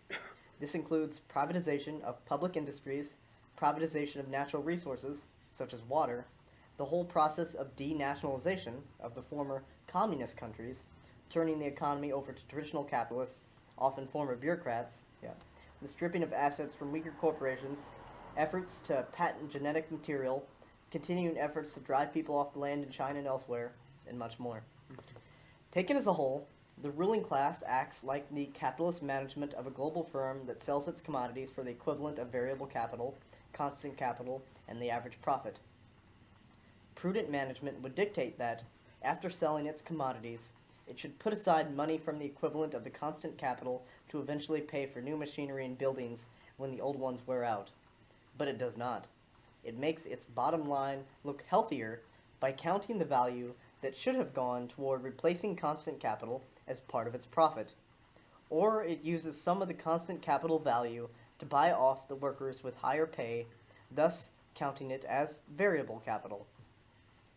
The day will come when its machinery will wear out. Then this seemingly prosperous firm will fail because it cannot replace the machines. It will have to dig even deeper to come up with some new sources of profit. The looting of nature is one crucial result of this short-sightedness. Constant capital is not just machines, it includes raw materials as well. In a global economy based mostly on non-renewable resources, the bourgeoisie also should have been putting aside wealth to prepare for a transition from oil, coal, and natural gas to renewable energy. It should have been paying to clean up the environment and preventing global warming. Instead, it has been counting its wealth as profit and buying off a layer of the working class with the standard of living decent enough to obscure the looming catastrophe. Our whole civilization is built on carbon-based fuels. Not only our transportation system, but also our food, which relies on artificial fertilizer and artificial pesticides made from oil. And there are all the things we use made from plastics and artificial fibers, also made from oil. These are limited, non-renewable, raw materials that sooner or later will run out, and in the meantime, they get harder and harder to extract. They pollute our foods, our land, our air, and our water. They are causing global warming, and the drive to accumulate leads capitalists to make matters worse every day. The world's forests, the lungs of the earth, are being destroyed. The oceans are being overfished to extinction. Other species are being wiped out. Capitalism treats the world as though it were an inexhaustible mine. Marx and Engels did not foresee all this. They expected a socialist revolution well before humanity got this close to the edge. But their tools help us to understand it, to see beyond the surface. For instance, sometimes, when gasoline prices go up, liberals claim that the oil companies are deliberately overpricing it. This may be immediately true, but in the long run it is not, because the oil companies do not include the cost they will eventually need in order to reach hard-to-get oil or to develop new energy sources once current oil sources run low. They are all underpricing the real costs of oil production. When conservatives claim that changing to renewable energy and an ecologically sustainable economy would be difficult and expensive, they're absolutely correct. Imperialism, the stolen wealth of nations. I think this is the last section of this chapter. For reasons known only to himself, Lenin gave the name imperialism to the epoch of late capitalism. Of course, imperialism goes back at least to the Roman and Chinese empires, and capitalist imperialism begins with the very foundations of capitalism, with the British, Spanish, and French empires, among others. Marx wrote a fair amount about the imperialism of his time in his political writings and anthropological notebooks, especially about the British rule over India, China, and Ireland, the Dutch rule over Indonesia, the Russian rule over Poland, and the French attempt to conquer Mexico. But he did not write much about its economics. In a more general sense, he saw foreign trade by the industrializing capitalist countries of Western Europe as an essential background to their development. Driven by the need to make profits, the original industrial capitalist regimes went abroad to exploit the labor force, the raw materials, and the consumer markets of poorer nations. In the Communist Manifesto, Marx declares of the bourgeoisie, the cheap prices of its commodities are the heavy artillery with which it batters down all Chinese walls. It compels all nations, on pain of extinction, to adopt the bourgeois mode of production. It compels them to introduce what it calls civilization into their midst, i.e., to become bourgeois themselves. It has made barbarian and semi-barbarian countries dependent on the civilized ones, nations of peasants on nations of bourgeois, the East on the West. Note both the archaic use of barbarian and the critical reference to bourgeois society as what it calls civilization. Capital in the developed countries would take advantage of cheaper labor and the higher levels of exploitation in the poor nations. Such directly capitalist methods have always been tied up with primitive accumulation and the looting of local peoples of their wealth by force and fraud. Although formal colonialism, the ownership of other countries by the imperial home countries, is mostly over, the looting continues through investments, high-interest loans to governments, including by the IMF and the World Bank, unequal trade, control over international patents, etc. In light of all this, Marx's attitude toward early capitalist imperialism was ambivalent. On the one hand, he saw it as laying the basis for industrialization and modernization in the poorer nations, a way to break them out of what he saw as the stagnation of pre-capitalist societies. He was aware of the suffering that capitalist imperialism caused among ordinary people, the destruction of traditional ways of life. He was sympathetic to anti-imperialist rebellions, as in India, China, and Mexico. While some of what he wrote seems to imply that every nation must necessarily pass through a capitalist stage before achieving socialism, he later qualified that by claiming that a pre-capitalist society could skip that stage, provided that it was helped by proletarian revolutions in the industrialized countries. Today, it is clear that once capitalism reaches its epoch of decay, imperialism is a completely reactionary phenomenon. There are various contemporary Marxist theories of imperialism, which I will not review here. Suffice it to say that the giant oligopolies of the rich countries dominate the world market, driven by the need to make profits and accumulate value. As such, they also dominate the poorer, oppressed countries in order to drain them of their wealth. To maintain their power, the capitalists of the imperialist nations can use the military forces of their national states to threaten, bomb, and even invade or occupy the weaker countries. Implicitly, they also use them to warn off rival imperialist states. This is most true for the rulers of the United States. Competition among imperial states has meant repeated wars throughout the history of capitalism. They have developed weapons of such awesome power that they could wipe out civilization, perhaps exterminate life on Earth. The alleged deterrent power of these nuclear and biological weapons did not prevent many smaller wars by the imperialists against oppressed nations. Now that the Cold War is over and the Soviet Union as such is gone, nuclear bombs are more widespread than ever. They are under the control of more, often unstable governments, as well as the increasingly desperate imperialist states. An extremely dangerous situation for human survival. Real democracy. The epoch of capitalist decline has political effects. As its birth, the ideologues of capitalism developed the program of bourgeois democracy. It was based on the nature of capitalism itself. All people were supposedly equal, free atoms in the marketplace, and therefore they should be free and equal citizens under the state. When buying and selling the market, people's race, religion, gender, family, background, country of origin, etc. do not matter. All that matters is how much money they have, a quantitative, not a qualitative difference. Similarly, all citizens should be equal, with one adult person, one vote. An inalienable right to life, liberty, and the pursuit of happiness. Liberty, equality, and fraternity. This implied freedom of speech, the press, and association. It meant election of officials, land to the peasants, and national self-determination. There should be no oppression or discrimination based on anything but lack of money. Of course, capitalism has never lived up to its promised program. Every expansion of democratic rights was won by the blood of the people fighting the capitalists. Even the most basic freedoms were concessions forced upon the ruling class. But those rights did expand. The right to vote was won in country after country. Absolute monarchies were replaced by either republics or at least constitutional monarchies. Women's rights were expanded. Slavery was abolished. But Marx understood that the struggle would become more intense over time, that the growth of capitalism would lead to a decline in capitalism's own democratic program. The expansion of capitalism meant the expansion of the working class. The bourgeoisie became more afraid of the growing proletariat than they were of undemocratic authoritarian rulers. From the very beginning, the emerging capitalist rulers knew that a successful revolution against the feudal aristocracy might turn into one against the bourgeoisie.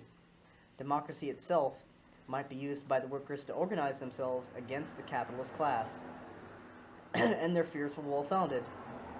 While bourgeois forms of representative democracy have often successfully contained and channeled worker unrest in its epoch of decline, capitalism increasingly ceases to be a champion of even bourgeois democracy. It is becoming ever more obvious that, for democratic rights to be secured, the working class must overthrow capitalism totally and create a true democracy, a socialist democracy. And this has always been necessary. Marx and Engels, and most anarchists, understood that the rising, semi-autonomous bourgeois state, with its bureaucratic military executive, served capitalism overall, even when it was not directly controlled by the capitalist class. They called this trend Bonapartism, after the dictatorship of Napoleon and later of his nephew, but applied it to other states as well. In their address of the Central Committee to the Communist League in March 1850, Marx and Engels drew the lessons they had learned from the defeat of the 1848-1850 European revolutions. They concluded that the workers should support the liberal Democrats against authoritarian states, but never trust them. They will sell out the struggle for fear of the working class. The workers should organize independently of the bourgeoisie, even of its most liberal wing. They should push to go all the way to workers' rule in the beginning of socialism, as the only way to achieve even the limited claims of bourgeois democracy. They concluded, their battle cry must be the permanent revolution. By permanent, they meant uninterrupted, going all the way, not stopping at any stage. Only a total revolution by the working class and its allies among all the oppressed could go all the way to a socialist democracy. The replacement of capitalism and the bourgeois state by an association of workers' councils and popular committees would be the only way to complete the democratic and libertarian promises of the bourgeois democratic revolutions.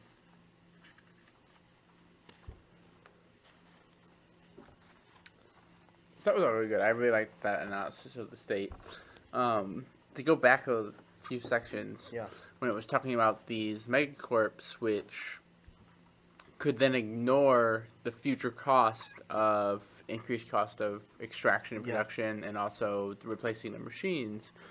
There's this other strange thing. The corporation is like capitalism incarnate, right? Like it's this machine that centralizes wealth and like siphons it all in one place. But that has led to this weird contradiction where like the people in it, even the CEOs, don't have a connection to that process anymore of that wealth creation. So the CEOs come in, they make as much money as possible, right? And they leave. Like, they're only there for a few years, and they jump from company to company, and they make shit tons of money. And they actually make more money doing that than if they stayed with the company, right? And tried to make it extract more effectively and produce more effectively. And so there's this interesting contradiction where the people, even at the top, are no longer contributing to that production process or even that surplus value process as much, like trying to extract it. They're just trying to skim off as much as they can and jump to the next company before that company like goes under, right?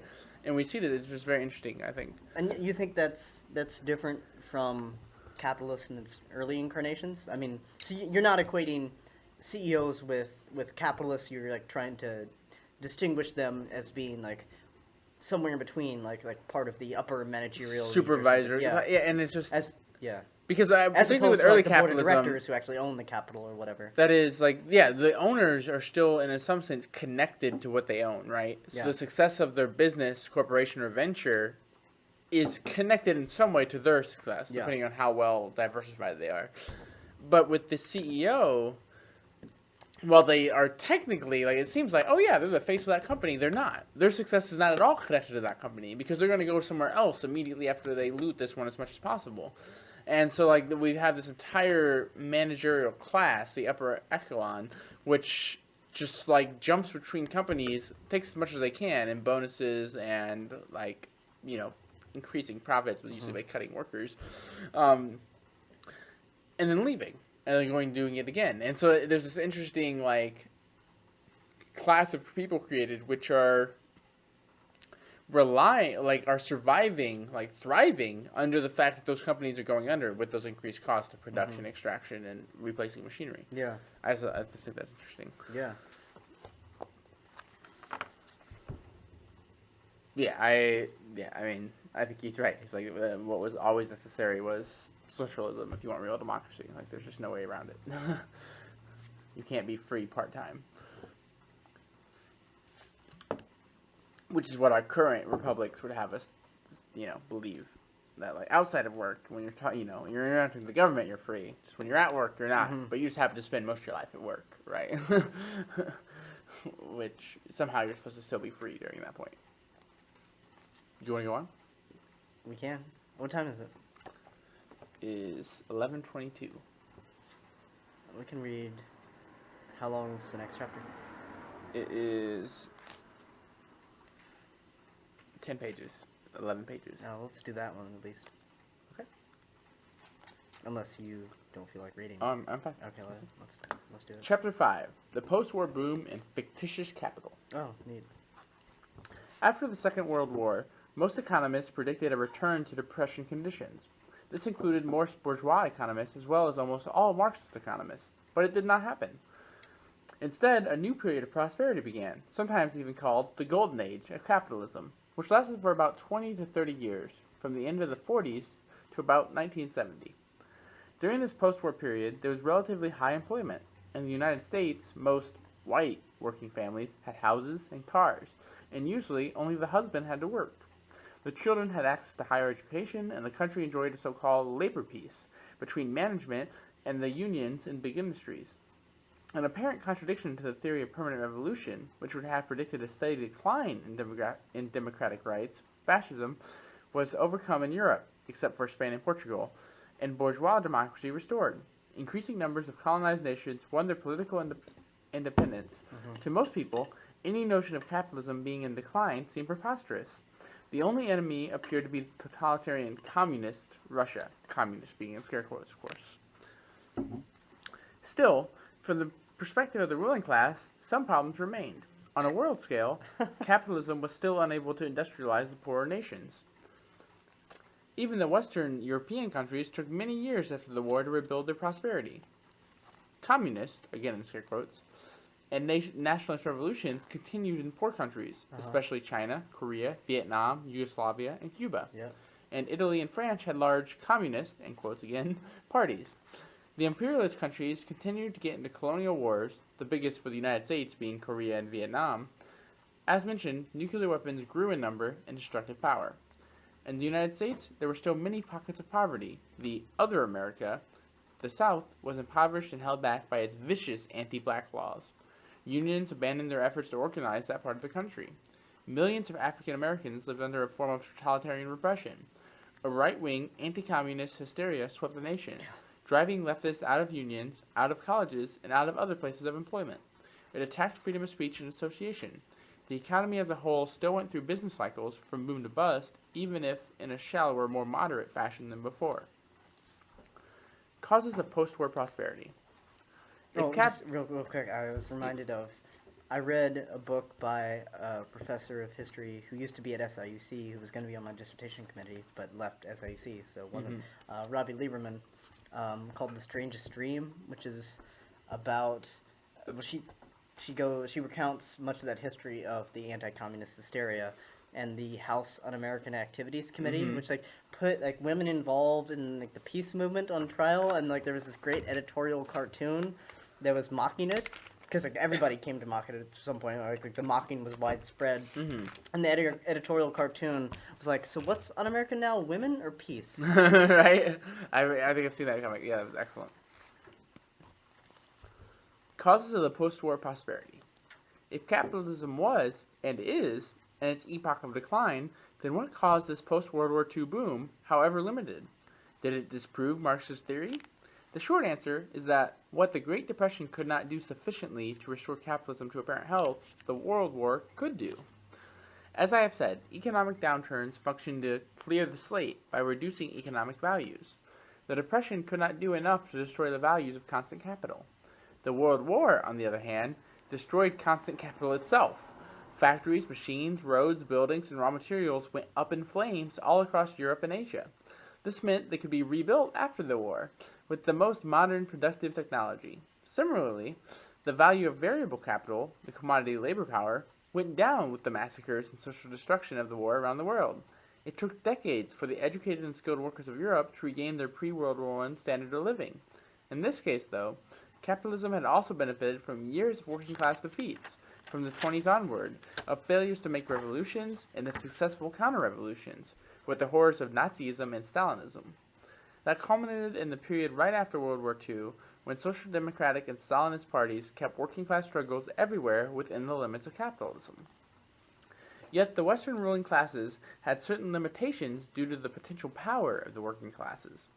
The capitalists did not want to see a revival of revolutionary class consciousness as happened after World War I. They preferred to control the workers through bourgeois democracies rather than revive fascism. There were large unions in Europe, and a third of the U.S. private sector workers were in unions.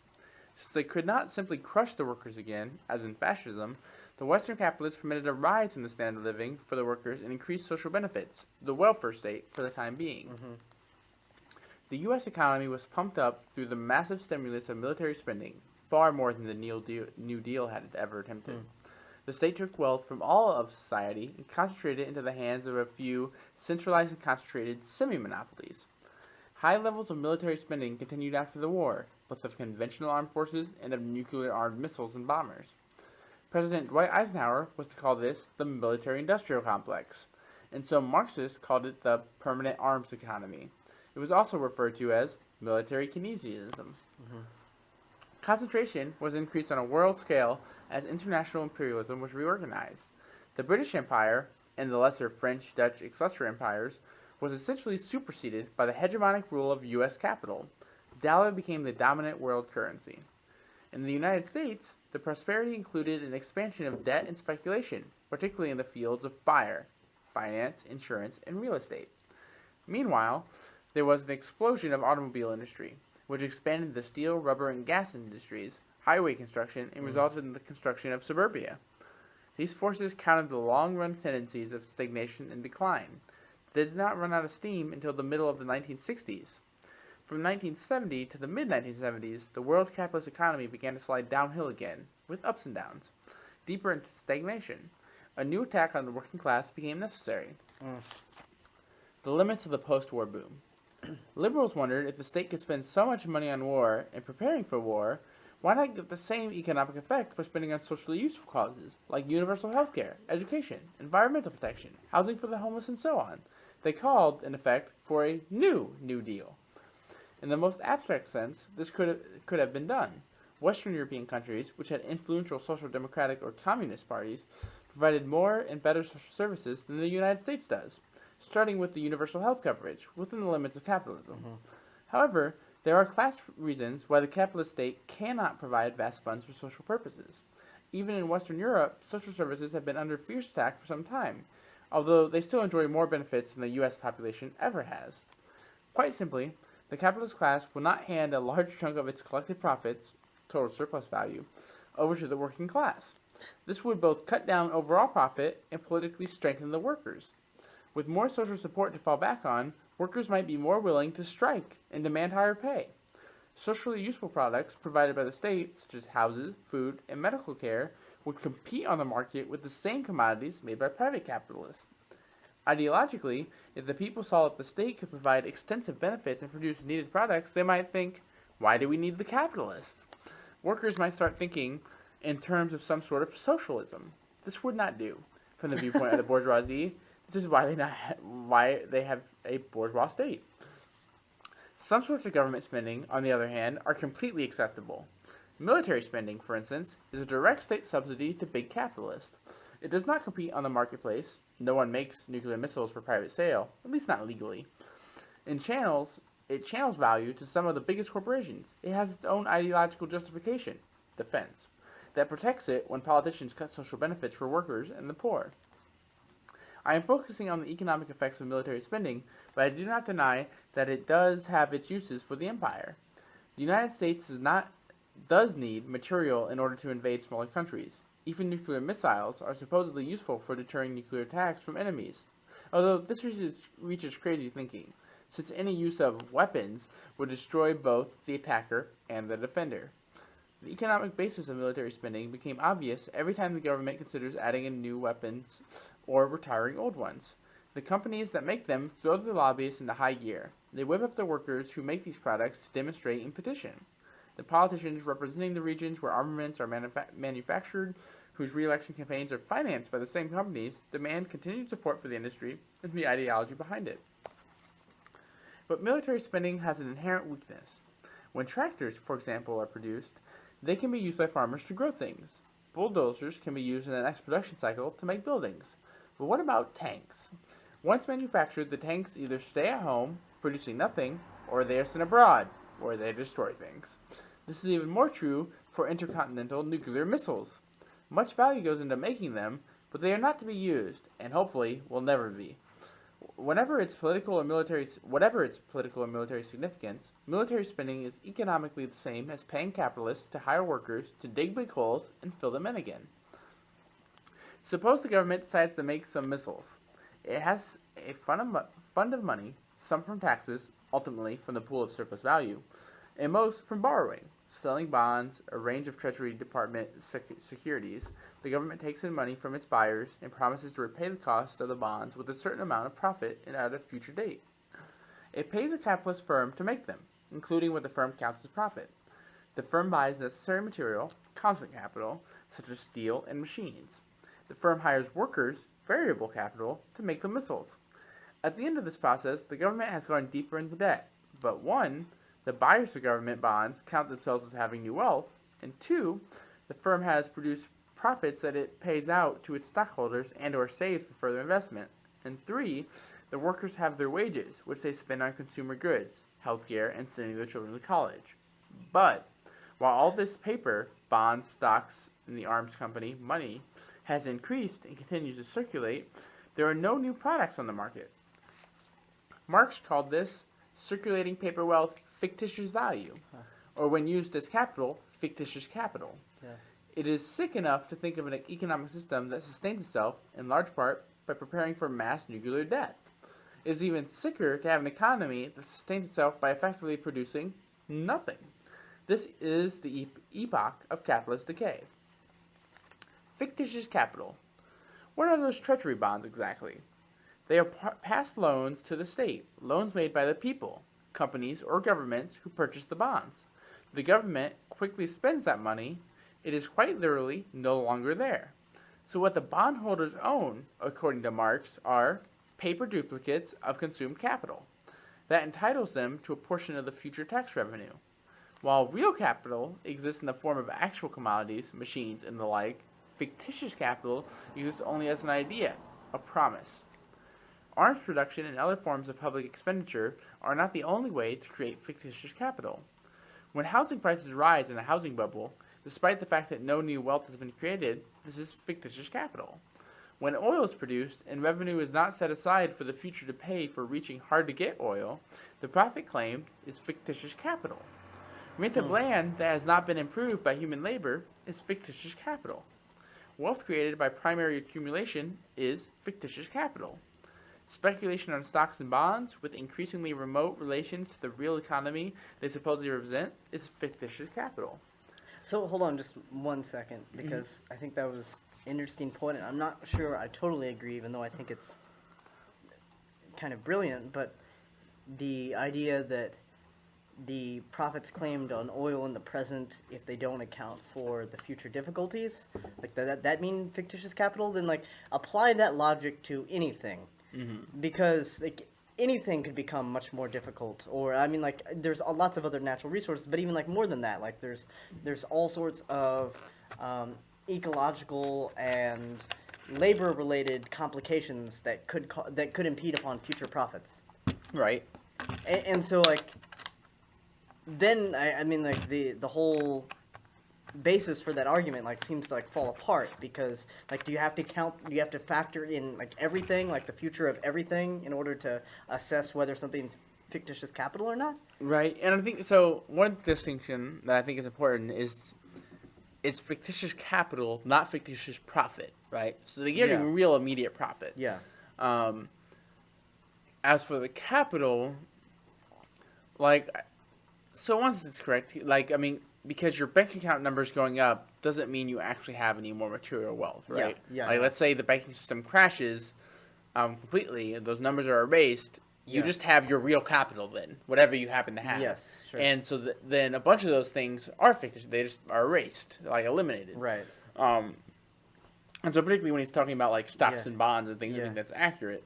Now, as for the oil industry, I guess so. Because imagine if a currency collapses, like what they have is money, right? So they have this huge pile of cash. Mhm. And It's if they supposed to be haven't like a invested, and if they representation. haven't invested in new oil rigs or something, if that currency collapses, all they have is what they have of real capital, which is their oil rigs and resources, right? And so when they say they've increased their GDP or whatever, by so much, that's an illusion in the sense that as soon as that currency is gone, there's no real capital behind it. And so I sort of see that. Does that make sense? I don't know. It does, but hold on, I kind of want to Yeah, totally. parse 'cause that I out think a that's- little bit. So,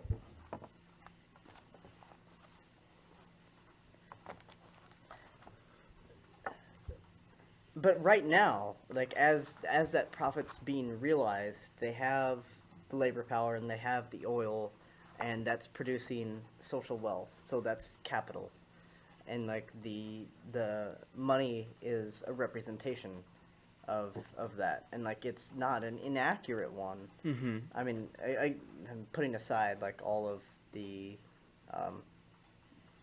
problems of like the future destruction and of the of an ecocide and what have you. But and so like the same thing with like anything, like so say you're producing, like I mean use the same framework that you just sort of cast there, like, and use it and apply it to say an auto factory. Okay. And so like they're producing cars or whatever, and like then say the money, the currency crashes or what have you, and so they just have cars. Right. And but like that's the case with like every corporation that produces anything. True. And I think I mean, given what he's just saying, he's saying fictitious capital is pretty pervasive right now. Yeah. I'm going to read on just a paragraph and see if this Sure. helps, because he continues on just for a moment. Complex financial instruments, so complex that even those who design them have difficulty understanding what they measure, are fictitious capital. As Marx describes it, quote, titles of ownership to public works, railways, mines, etc., are titles to real capital, but they do not place this capital at one's disposal. It is not subject to withdrawal. They merely convey legal claims to a portion of the surplus value to be produced by it. But these titles likewise become paper duplicates of real capital. It is as though a bill of lading were to acquire a value separate from the cargo, both concomitantly and simultaneously with it. They come to nominally represent non-existent capital, for the real capital exists side by side with them and does not change hands as a result of the transfer of these duplicates from one person to another. End quote. The result is an incoherent mess that masks what is really going on in the economy.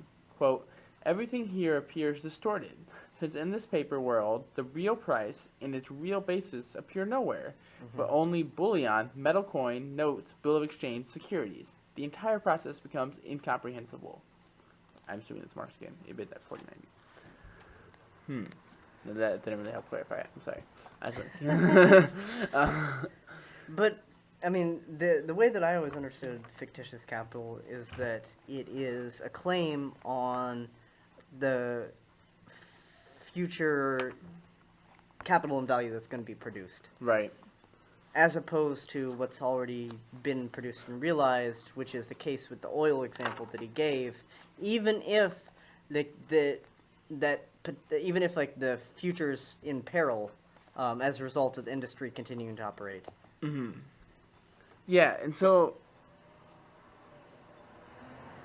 yeah, I think you're right, because I think he's right, because he talks about the housing bubble, right? But that speculation is driving up prices. Yeah. So there's fictitious capital Yeah, there. yeah. And there's some in oil too, speculation, right? And so I think that's there. But I think you're right. They do have real capital in the immediacy. But in the future, when they realize they haven't replaced those machines, they're going to lose capital. But they're going to realize, oh, we went negative in our capital gains because we actually lost machines. Yeah. And so to call that fictitious capital immediately is odd. Because his rationale for doing that, right, is that it's not taking into account the costs in the future Right. of like because oil is going to become more difficult to extract. Mhm. It's like capital doesn't care about that. Yeah, not at actually. all. And so yeah, I think you're right, because I think that it's odd to call it fictitious capital. It may call it Yeah, I mean, it's a point Yeah. that's accurate. It's just I don't think I don't think it adequately falls under that same concept. I think you're right. Yeah, because it is certainly like a planning fallacy of some sort. That is that you're not realizing you need to replace these things in order to make more money. But in the immediacy, they still have capital, and yeah, I don't see why it's fictitious. Because it is not fictitious; it's real. But it's once they run those machines into the ground, then they have less capital than they had Yeah. before. Yeah, But it's not fictitious until that point. yeah. Well, we shall see. During times of prosperity, people take for granted that the paper wealth represents real wealth and can be turned into real wealth whenever needed. So this may be his key point, is that like by having profits, you can't necessarily buy machines. Uh-huh. Meanwhile, the paper or blips on a computer screen is bought and sold, exchanged and rearranged, making everything look prosperous and profitable, despite the stagnation in the real economy. In fact, when the profit rates of the real economy stagnate or decline, due to the falling rate of profit and the growth of monopoly, there is more pressure to make money by investing in ever more fictitious capital in the forms of loans and exotic derivatives. Eventually, the entire economy becomes financialized. In an economic downturn, there's suddenly a dash to turn the paper into real products, or at least to make sure that they do represent real commodities, gold or houses or machinery. The need for goods and services that have been produced by socially necessary labor reasserts itself, as the economy shifts from fictitious capital to real value, and people discover there is much less of the latter than they thought. As in the game of musical chairs, many capitalists have nowhere to sit. A big crash at the end of a big business cycle clears away a lot of fictitious capital, but the long prosperity we are currently coming out of depended on a variety of tricks that modulated the cycle to prevent such crashes. Therefore, the amount of fictitious capital, of debt and finance of speculative instruments, has grown to mountainous proportions in both governmental and private forms. The pressure on the system simultaneously grows for a real big crash to restabilize the system. I do think he's describing the U.S. fairly accurately there. But that still hasn't justified his claim that, yeah, people not thinking about the machines breaking down fictitious capital. Unproductive consumption. Marx divided the productive economy roughly into what he called Department 1, which produces constant capital, and Department 2, which produces consumer goods.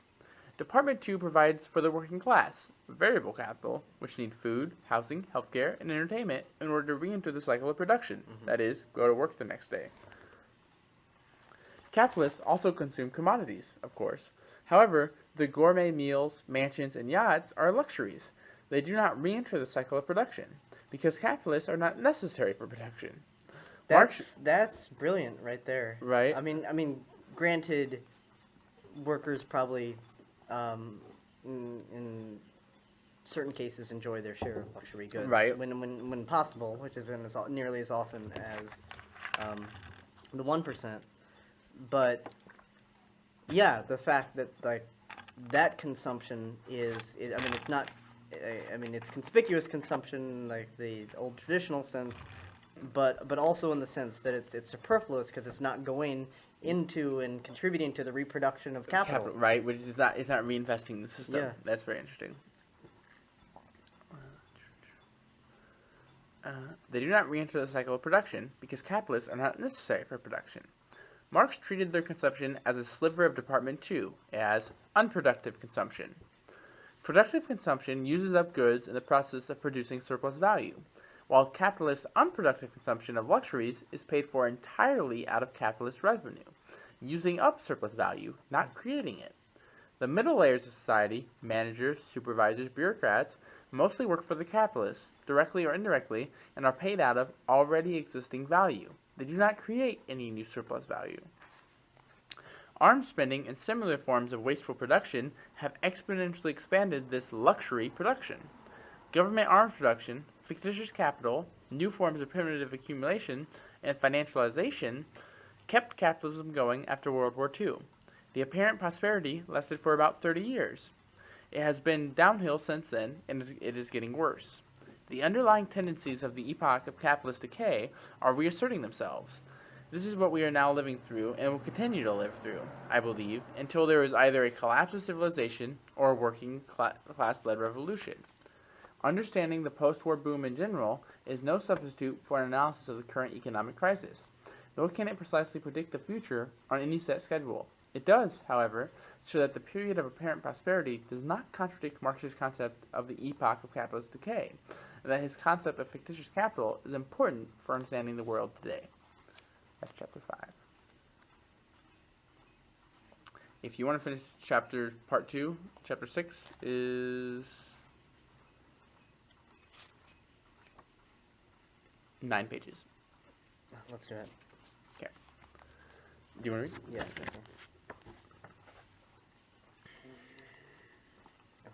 I didn't realize that we only had one chapter to go. Otherwise, I was going to say, oh, that's quick. But no, I'm down for this. Chapter 6. State Capitalism. As we have seen, Marx described a tendency of capitalism to develop, despite all counteracting tendencies, larger and larger firms. The trends toward centralization and concentration were due to accumulation, growing larger, competition, some firms beating other firms and absorbing them, the class struggle, getting larger in order to better dominate the workers, and the use of credit and fictitious capital, among other factors.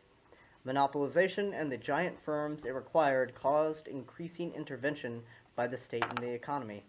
The overall trend, Marx noted, was toward a single, merged firm, though he did not say whether he expected this trend to ever be completed.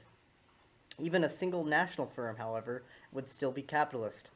It would compete with other giant firms and, as Marx suggests, where the state itself is a capitalist producer, as in the exploitation of mines, forests, etc., its product is a commodity, and hence possesses the specific character of every other commodity.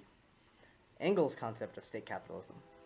Marx's close friend and collaborator, Friedrich Engels, further elaborated the idea of a trend toward a unified, state-run capitalism. Engels was especially impressed by the rise of trusts, business entities by which all the companies in an industry, on a national or international level, agreed to divide up a market and set prices. In fact, though, since trusts were based on distinct companies that got stronger or weaker over time, they tended to eventually break up. They did not have the staying power of today's multinational corporations. This led Engels to imagine another possible conclusion for the trend. How could today's multinational corporations lead Engels to imagine another possible... Right, yeah. But whatever. The official representative... I think he means the trust breaking up. Let him do, yeah. Could have worded that better, though. Yeah, right. The official representative of capitalist society, the state, will ultimately have to undertake the direction of production. The transformation of the great establishments for production and distribution into joint stock companies, trusts, and state property show how unnecessary the bourgeoisie are. How many times has that train gone by? Right. Since we've been reading. All the social functions of the capitalists are now performed by salaried employees. The capitalist has no further social function than that of pocketing dividends, tearing off coupons, and gambling on the stock exchange. That horn is just reminding us that capitalism is ongoing, no matter what. Even while we speak and read about it, it is like we will ship resources as far as we can. You know, Marx said revolutions are like a locomotive, but perhaps things are quite otherwise. Perhaps it's people on the train pulling the emergency brake. Right. It's a Walter Benjamin quote. But the transformation, either into joint stock companies and trusts or into state ownership, does not do away with the capitalistic nature of the productive forces. The modern state, no matter what its form, is essentially a capitalist machine. The state of the capitalist, the ideal personification of the total national capital. The more it proceeds to the taking over the productive forces, the more it does actually become the national capitalist. The more citizens does it exploit. The workers remain wage workers, proletarians. The capitalist relation is not done away with. It is rather brought to a head, but brought to a head, it topples over. That was all Engels, by the way. Engels was saying that the logical endpoint of corporations, trusts, and monopolies is state capitalism. Although he never actually uses the term, it could just as well be called statified capitalism. Like Marx, he also never said whether he expected this to actually happen or was just describing a tendency. Marx had read through this discussion by Engels and expressed no disagreement. As he described state capitalism, the economy is managed by salaried employees, bureaucrats, officials, and managers. They are the state, and as such, the personification of capital. That is, they would exploit the workers in a capitalist fashion, as opposed to the methods of feudalism or slavery or some new class society. He expected that the bourgeoisie would continue to exist, living as stock-owning parasites, but not actually managing anything. By contrast, Bakunin predicted that a completely state-run economy would develop a new ruling class from better-paid workers and socialist intellectuals. In their writing on the Asiatic mode of production and other aspects of pre-capitalist society, Marx and Engels discussed societies where the means of production, especially land, had been owned by the state and collectively ruled by the bureaucratic classes. They did not, however, make any connection between this and capitalist statification.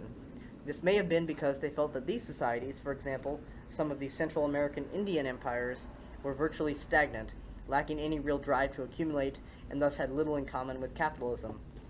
Under state capitalism, there will still be proletarians, not slaves, not serfs, but proletarians. They will be selling their labor power to the collective capitalist, the state, and will work to produce commodities, more commodities than their labor power is worth. In other words, they will continue to produce surplus value. Engels did not comment on how competition might continue internationally, among capitalist states or between them and other monopolistic businesses. His key point is that the capital/labor relationship continues. This is what makes state capitalism capitalist. State capitalism in reality.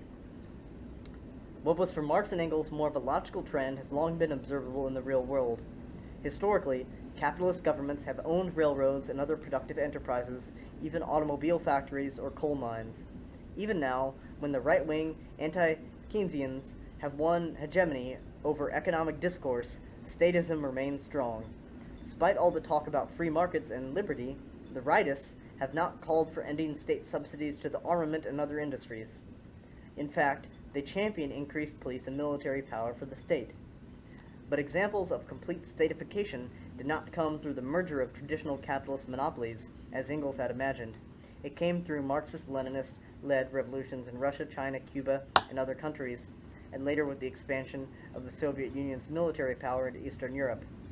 In these countries, weak bourgeoisies were overthrown, but the working class was unable to take or maintain power. As a result, the actual state capitalist systems that did develop differed from Engels' models in certain ways.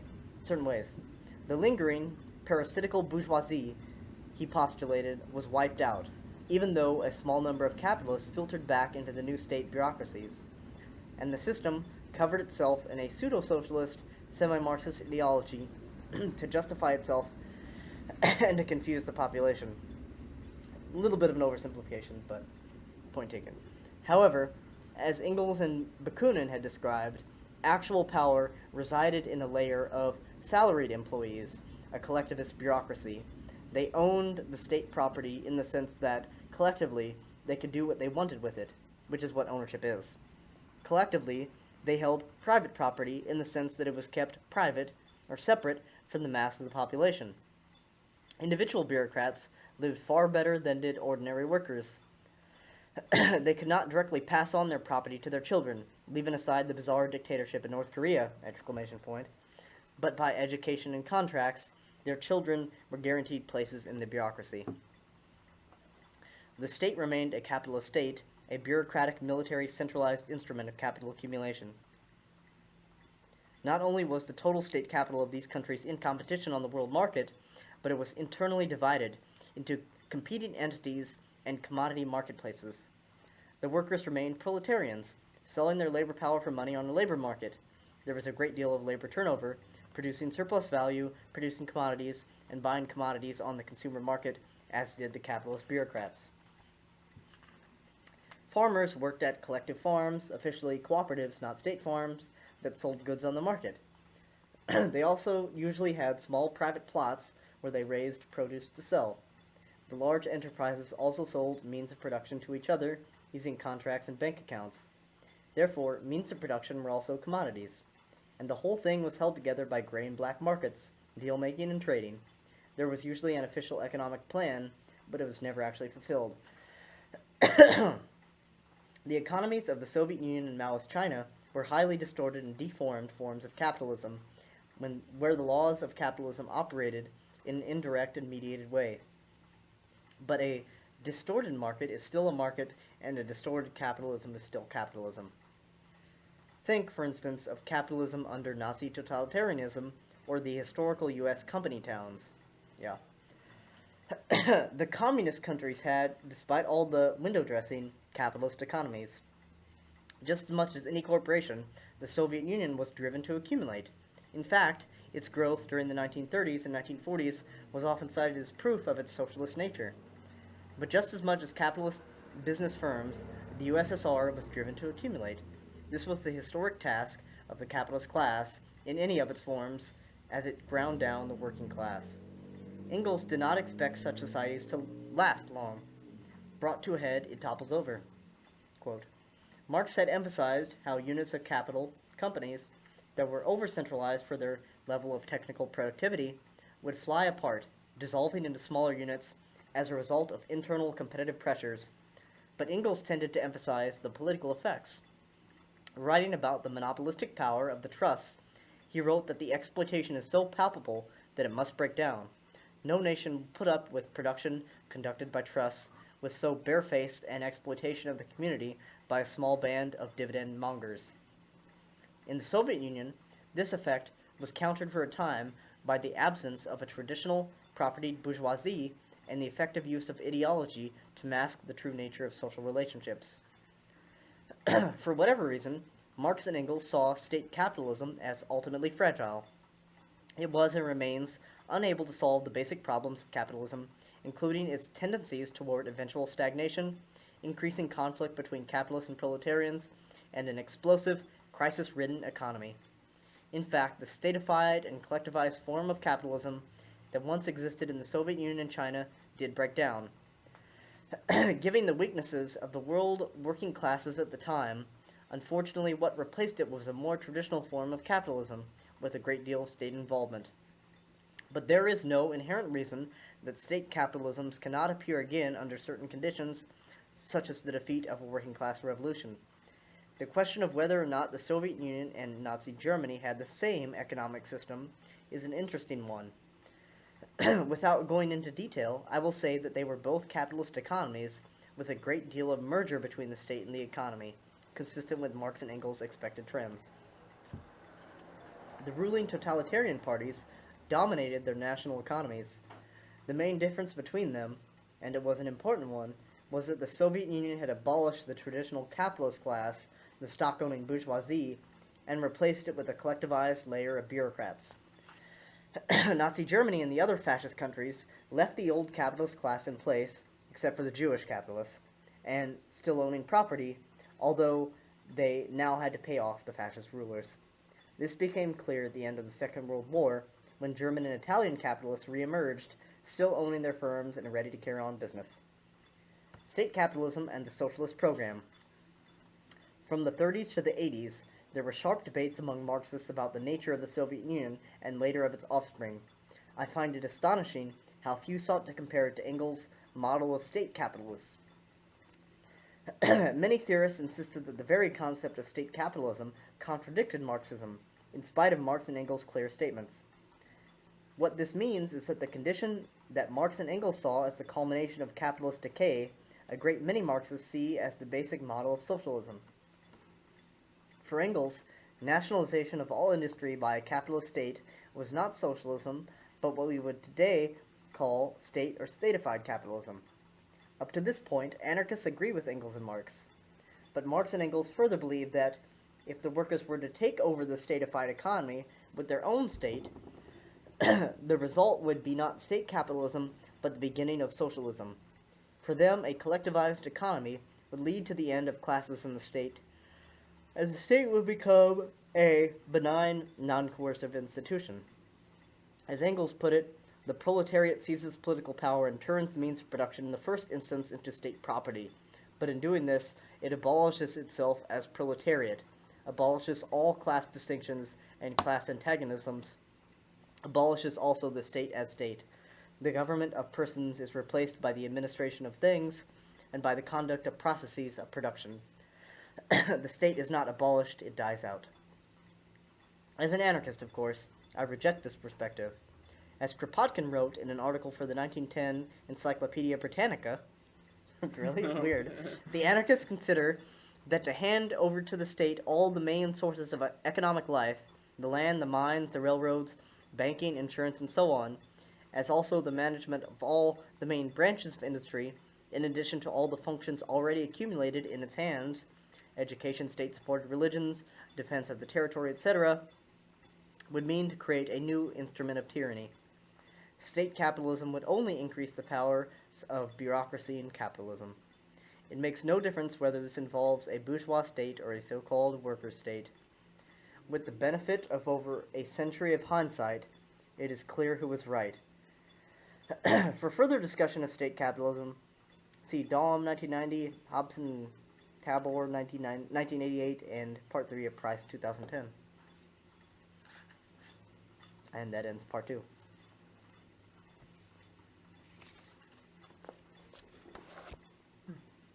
Actually, Yeah, totally.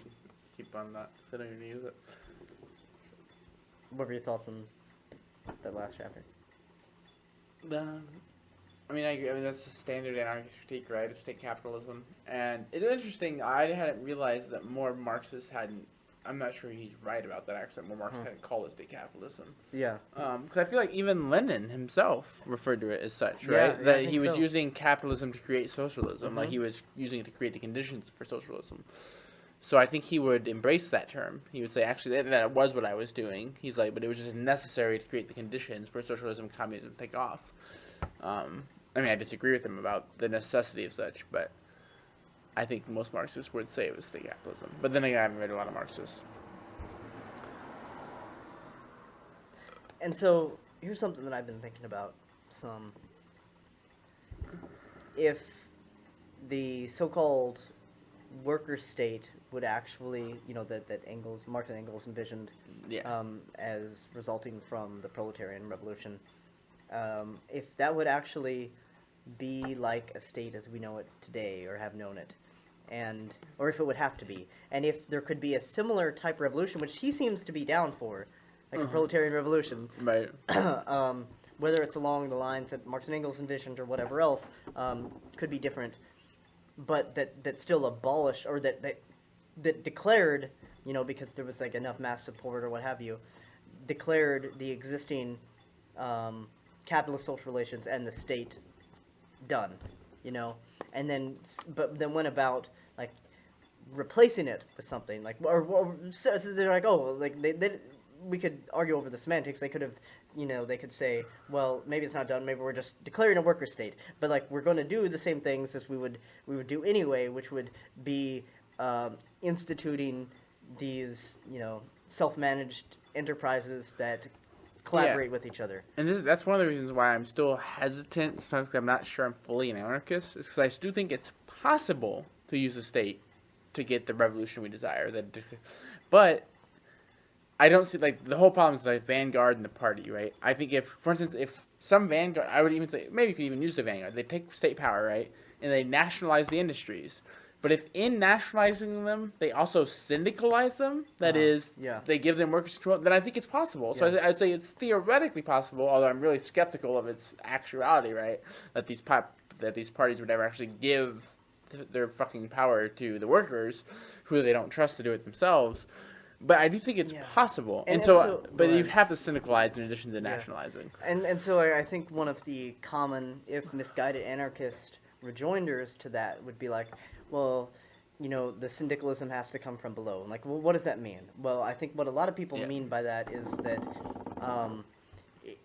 you can't impose, like, you can't make that dictate from above and say, like, everybody has to adopt this or whatever. And even if you do, like, you haven't actually cultivated the necessary social relations to properly syndicalize. But I feel like... And I don't totally agree with that because, like, without eliminating the coercive state apparatus that's going to prevent that syndicalization from happening, then I don't think it can anyway. Right, and not only that, but I feel like in order to get, like, I mean, they're talking about without having developed those skills, you can't get them without doing it, right? And so by the state saying, hey, you now have to go to these meetings and start, like, being a part of them, that is, this, you know, you're influencing decisions then, I feel like people will pick up the skills over time. So yeah, I still have, like, I don't see it happening, but if a communist socialist revolution took place in the U.S., I'd be all for it. Like, even though I'm an anarchist, I would say, yeah, let's do it. Like, let's try that method. But I feel like only if, instead of nationalizing, they were also syndicalizing, they're just creating workers' councils of actual workers. And I think it's important to, reify the state in theory, and then also think about, like, what that would mean in practice if implemented. So, I'm opposed to, in both theory and practice, like, the function of the state, because I think it operates very hierarchically, and there's power over that's constantly exerted, which I think constantly reproduces relations of domination, and then also, like, of course, is very conducive to capital, but the state is not, like, one monolithic thing. Like, it's an assemblage of, like, various institutions and what have you, and, like, not even all states, like, share certain commonalities, but all states also function differently. Right. and so, in terms of, like, trying to revolutionize it, or whatever, revolutionize the institutions that comprise it, like, that's a project that is maybe not incompatible with, like, a libertarian vision, or at least not wholly incompatible, I wouldn't think, because, you know, lots of libertarian socialists would be, and are strong advocates of trying to transform existing institutions anyway, and yeah, I mean, like, the other point, too, is, like, the state tells us to do things all the time. Right. And, like, right now, like, that's backed up by a particular type of force and a particular kind of criminal injustice system and what have you. And so, like, if there was this proletarian revolution and it established a worker state and transformed these institutions and told people to, like, you know, and collectivize things. So, like, that's always the concern of the right is that, you know, so there's going to be this terrible collectivization and everybody's going to die. Right. It's really messed up. Which, that. I mean, there's some historical truth to those concerns, but of course that was done in, like, the most authoritarian way possible.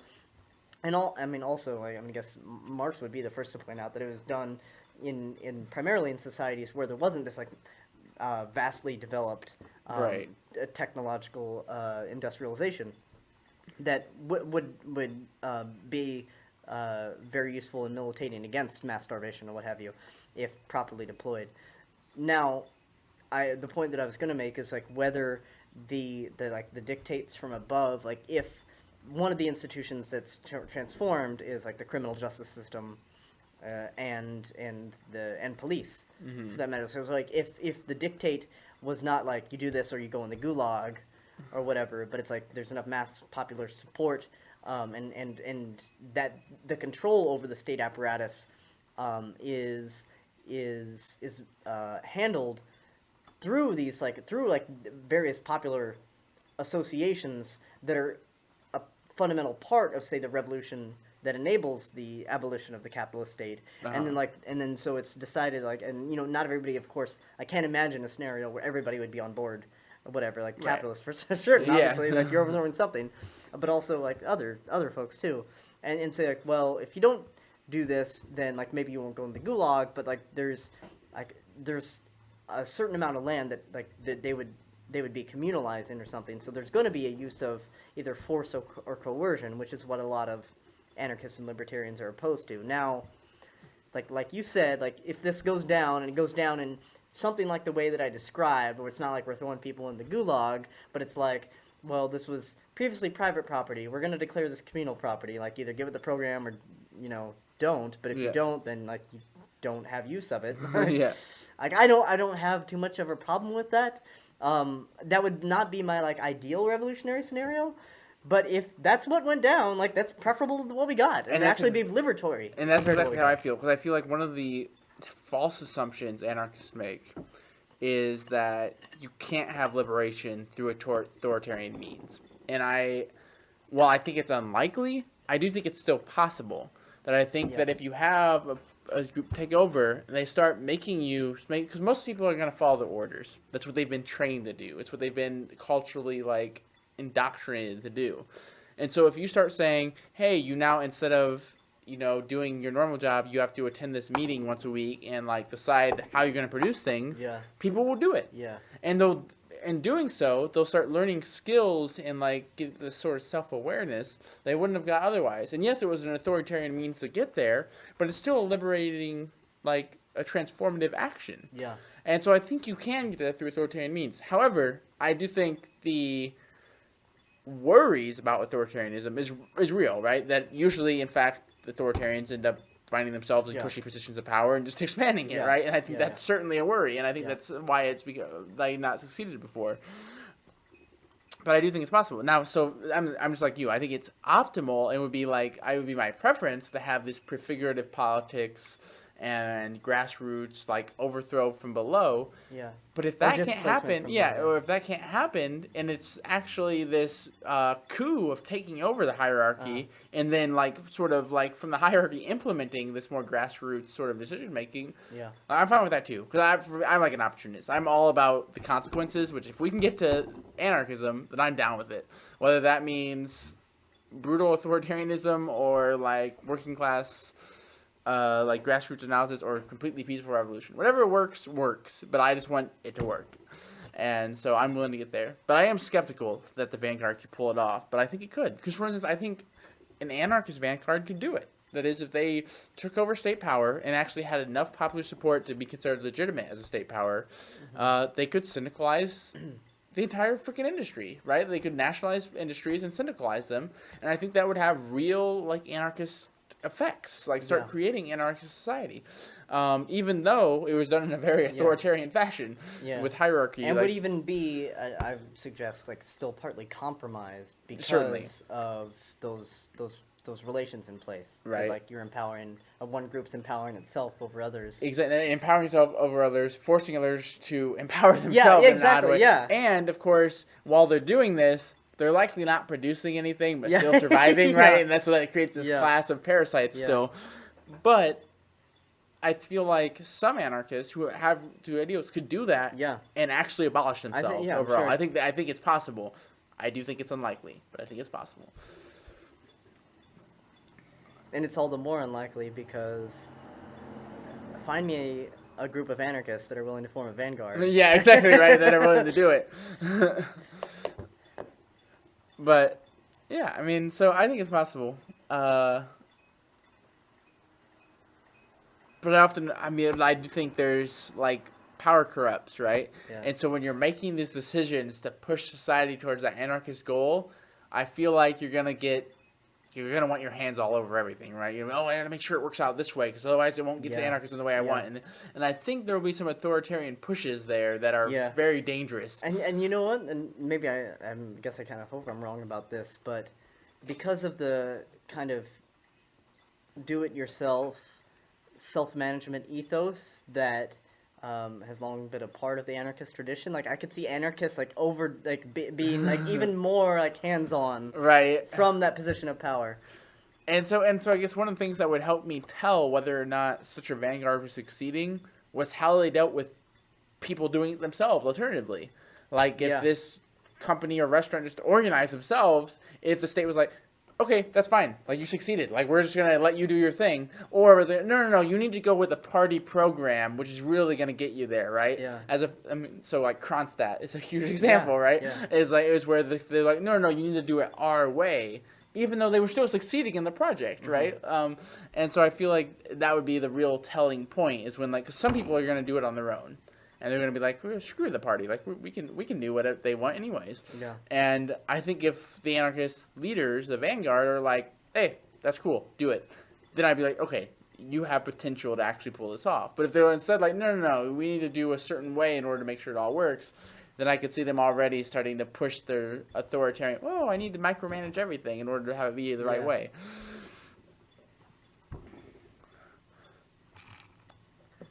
But I don't know. then I mean, the potential problems arise, and like the reason that there's that tendency towards micromanaging is because, I mean, especially if we're just talking about like one geographically bounded entity, like a nation state or whatever, like say the United States. That's just one. I mean, the United States is kind of an exception because it's the hegemon. It's so massive. But yeah, it's so massive, just geographically expansive. But regardless, like that's just one place in the world system that presumably would not just take tips from like the one revolutionized society. Like the capitalists would be like, oh, well, that sounds nice. We should do what they did and just let them expropriate us. And so there'd be concerns over like because of the revolution's vulnerability, like we have to make sure that like shit doesn't go awry, and like there's an attempt at subversion, which like in many of those cases, in many of like the examples of state capitalism, which I think in like some instances is almost like too harsh a term for like what Cuba was for a little while and what it aspired to be, and also like maybe like what Venezuela aspired to be. But regardless, that there was both the authoritarian, either micromanaging or authoritarian program that was pushed.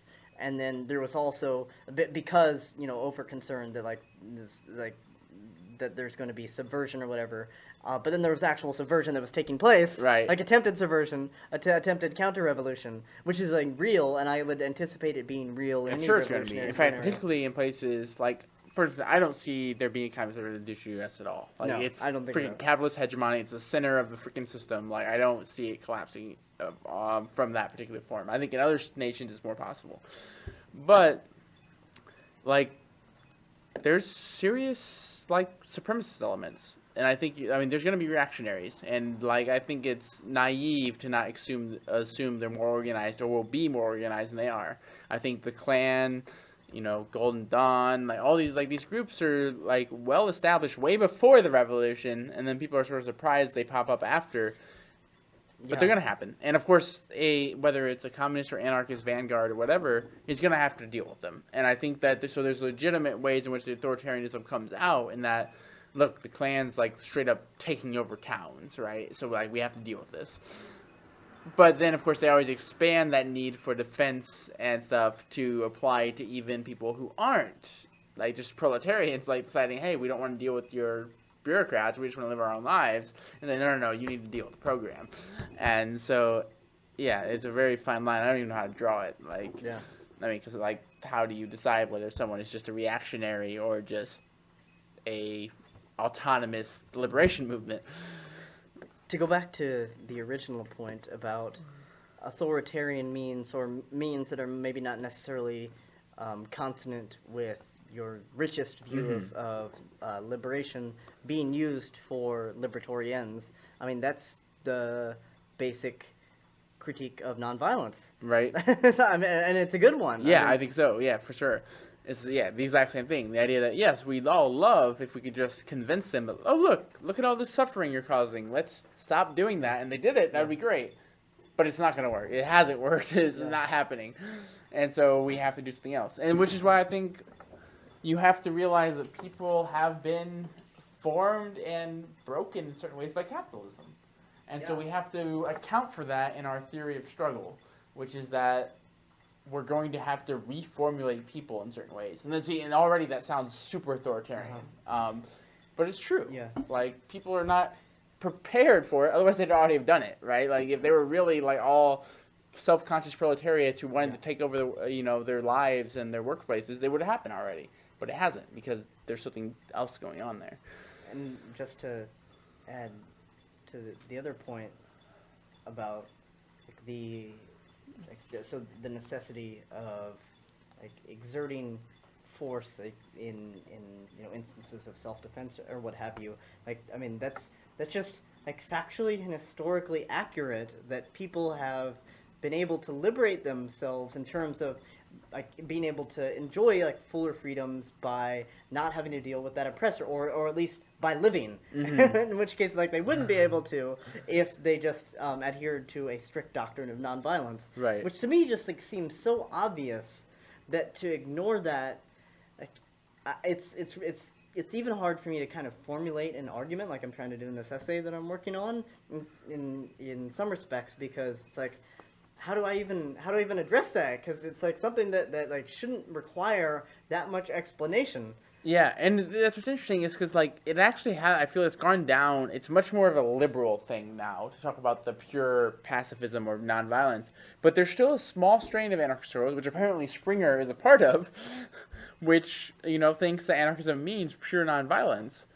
But, as you said, it's so obvious. And one thing is, it's just like, if someone wants to oppress you and you don't resist, what happens? They succeed. And like, so naturally, if you don't resist the oppressor, oppression wins. Like, that's how it works. And so there's no Not like complicated logic. Yeah, exactly. Like, it's if someone's willing to use force and you're not, they're going to win. That's just how it always functions. I mean, at best you can run the frick away and like get away from them, but that's it. Now, of course, like the counter argument is that, well, if enough people do that, then the mass of public opinion is going to change, and they're not going to win because there's going to be pressure that's exerted on them. Yeah, and so Bertrand Russell uses this argument because he was a total pacifist too, and he said, like, well, let's say they do invade Britain. He's like, Germany comes in and takes over. He's like, what if no one decides to work for them? What if no one follows their orders and we just go about our daily lives and ignore them? He's like, some of us will die. He's like, they'll try and use some of us as examples to try and force us. But if we don't submit to their coercion and their force, eventually they'll have to give up because we're just an uncontrollable people, right? That are just ignore them and go about our way. I think that's insanely naive in the sense that, like, well, first off, you're neglecting the one possibility, which is they might just actually kill you all and replace you. That is, like colonization did that, right? Yeah. Actually, your culture is freaking, problematic, and we're just going to wipe you out and replace you with our own. So I think that one is it neglects the fact that they might actually kill you all because they don't care. But it neglects the fact that they still get what they want. You can passively resist all you want, but they're just going to run the machines and run the system themselves. You're not actually getting rid of them in any way. So it's unclear as to when they're like, oh, this isn't worth it anymore, we're going home. Mm-hmm. I don't know. But, it was an interesting argument because, I like it, and it seems like, idealistically, I would prefer that. You're just like, hey, we're just going to ignore the people occupying us, and we're going to go about our own way. Like, even some anarchists talk about this within autonomism. Like, you just live your life as if laws don't exist, right? So you don't really care about what's illegal and illegal. Sure. You care about what you personally think is valuable or invaluable or moral or immoral, and you act upon it. And that's fine. But the state's still going to beat the shit out of you every time you cross their lines, and they know about it. Like, that's what's going to happen. Which is a part of that extremely important recognition of the existing realities. Right. and of the history that has led to the here and now, right? Which is that not everybody is snapping into this prefigurative awareness that you might be, in which case there's still going to be a large enough support or acceptance of them squishing you, right? for that to happen, and if you are concerned with like your own body and consider like that essential for realizing a kind of freedom, then it would probably behoove you not to adopt nonviolent principles in the abstract, like that have no bearing on the material world. And one problem I think is because there's this other argument they use, this assumption that I feel like it's just false, which is that by being violent yourself, you're recreating the hierarchy, or that you're turning into the monster that you oppose, right? But it's just simply not the case that someone who kicks the racist in the balls and beats the shit out of them and runs away becomes a rapist, right? Like, that is, defending yourself does not make you the aggressor, even if it's an extremely violent defense. And so that's one of the common assumptions that I think is just not there. That is that if you stop someone from attacking you, you have not become someone who's more likely to attack people at all. I think so to put it this way, having to do that, you're a different person, maybe like a more damaged person than you would be if you lived in a world where you didn't have to do that. Okay, yeah, I can see that. But whether you're more damaged because you actually fought back in this damaged world where you were going to be raped, using the example that you gave, as opposed to just letting yourself be raped, like that's like the most pointed. I mean, it's a horribly pertinent example because that shit happens far too much, and like it does happen, and so like that's one that like I don't think there is a good answer from strict doctrinaire pacifists. It's like, so like if I'm somebody who is about to be subjected to rape, and if I just like let that happen, let that like violence be enacted upon me, like have I actually retained a sense of my humanity by not fighting back? Which is like the argument. It's like or that you like, you know, it's that you lose a part of your humanity by enacting violence. And like to some extent I think that's true. Like even in like many of like the horrible things, like when you have to fight back in war or something. Yeah. Like I still think that's true. Like I wouldn't want to do that. True, in the but it's best only society in the true world. to me in like the abstract. Like you Right. lost some purity, Yeah. right? Which I think is true. Yeah. You're no longer a pure pacifist. Yeah. But I think that purity is kind of worthless. Yeah. Like what does that mean? It means nothing. It's just an abstraction that you're supposed to keep, which usually ends up subjugating you to whatever oppression. True also maybe in the abstract and projection of what a future more just and less oppressive society would be like, which I think is important and shouldn't be discounted. Certainly. But yeah, like if it's not related to like the immediacy of the here and now, to use Springer's favorite phrase, then it isn't worth all that much. Mm-hmm. So when are you gonna finish the book then? I don't know. I was gonna ask you, like, do you want to try and do it like while we're camping or something? I mean, it's just one more section. We still have this end of the rest of this week to try and plow it through. Yeah, let's do it. Okay. But otherwise, yeah, I'll just read it sometime in my free time.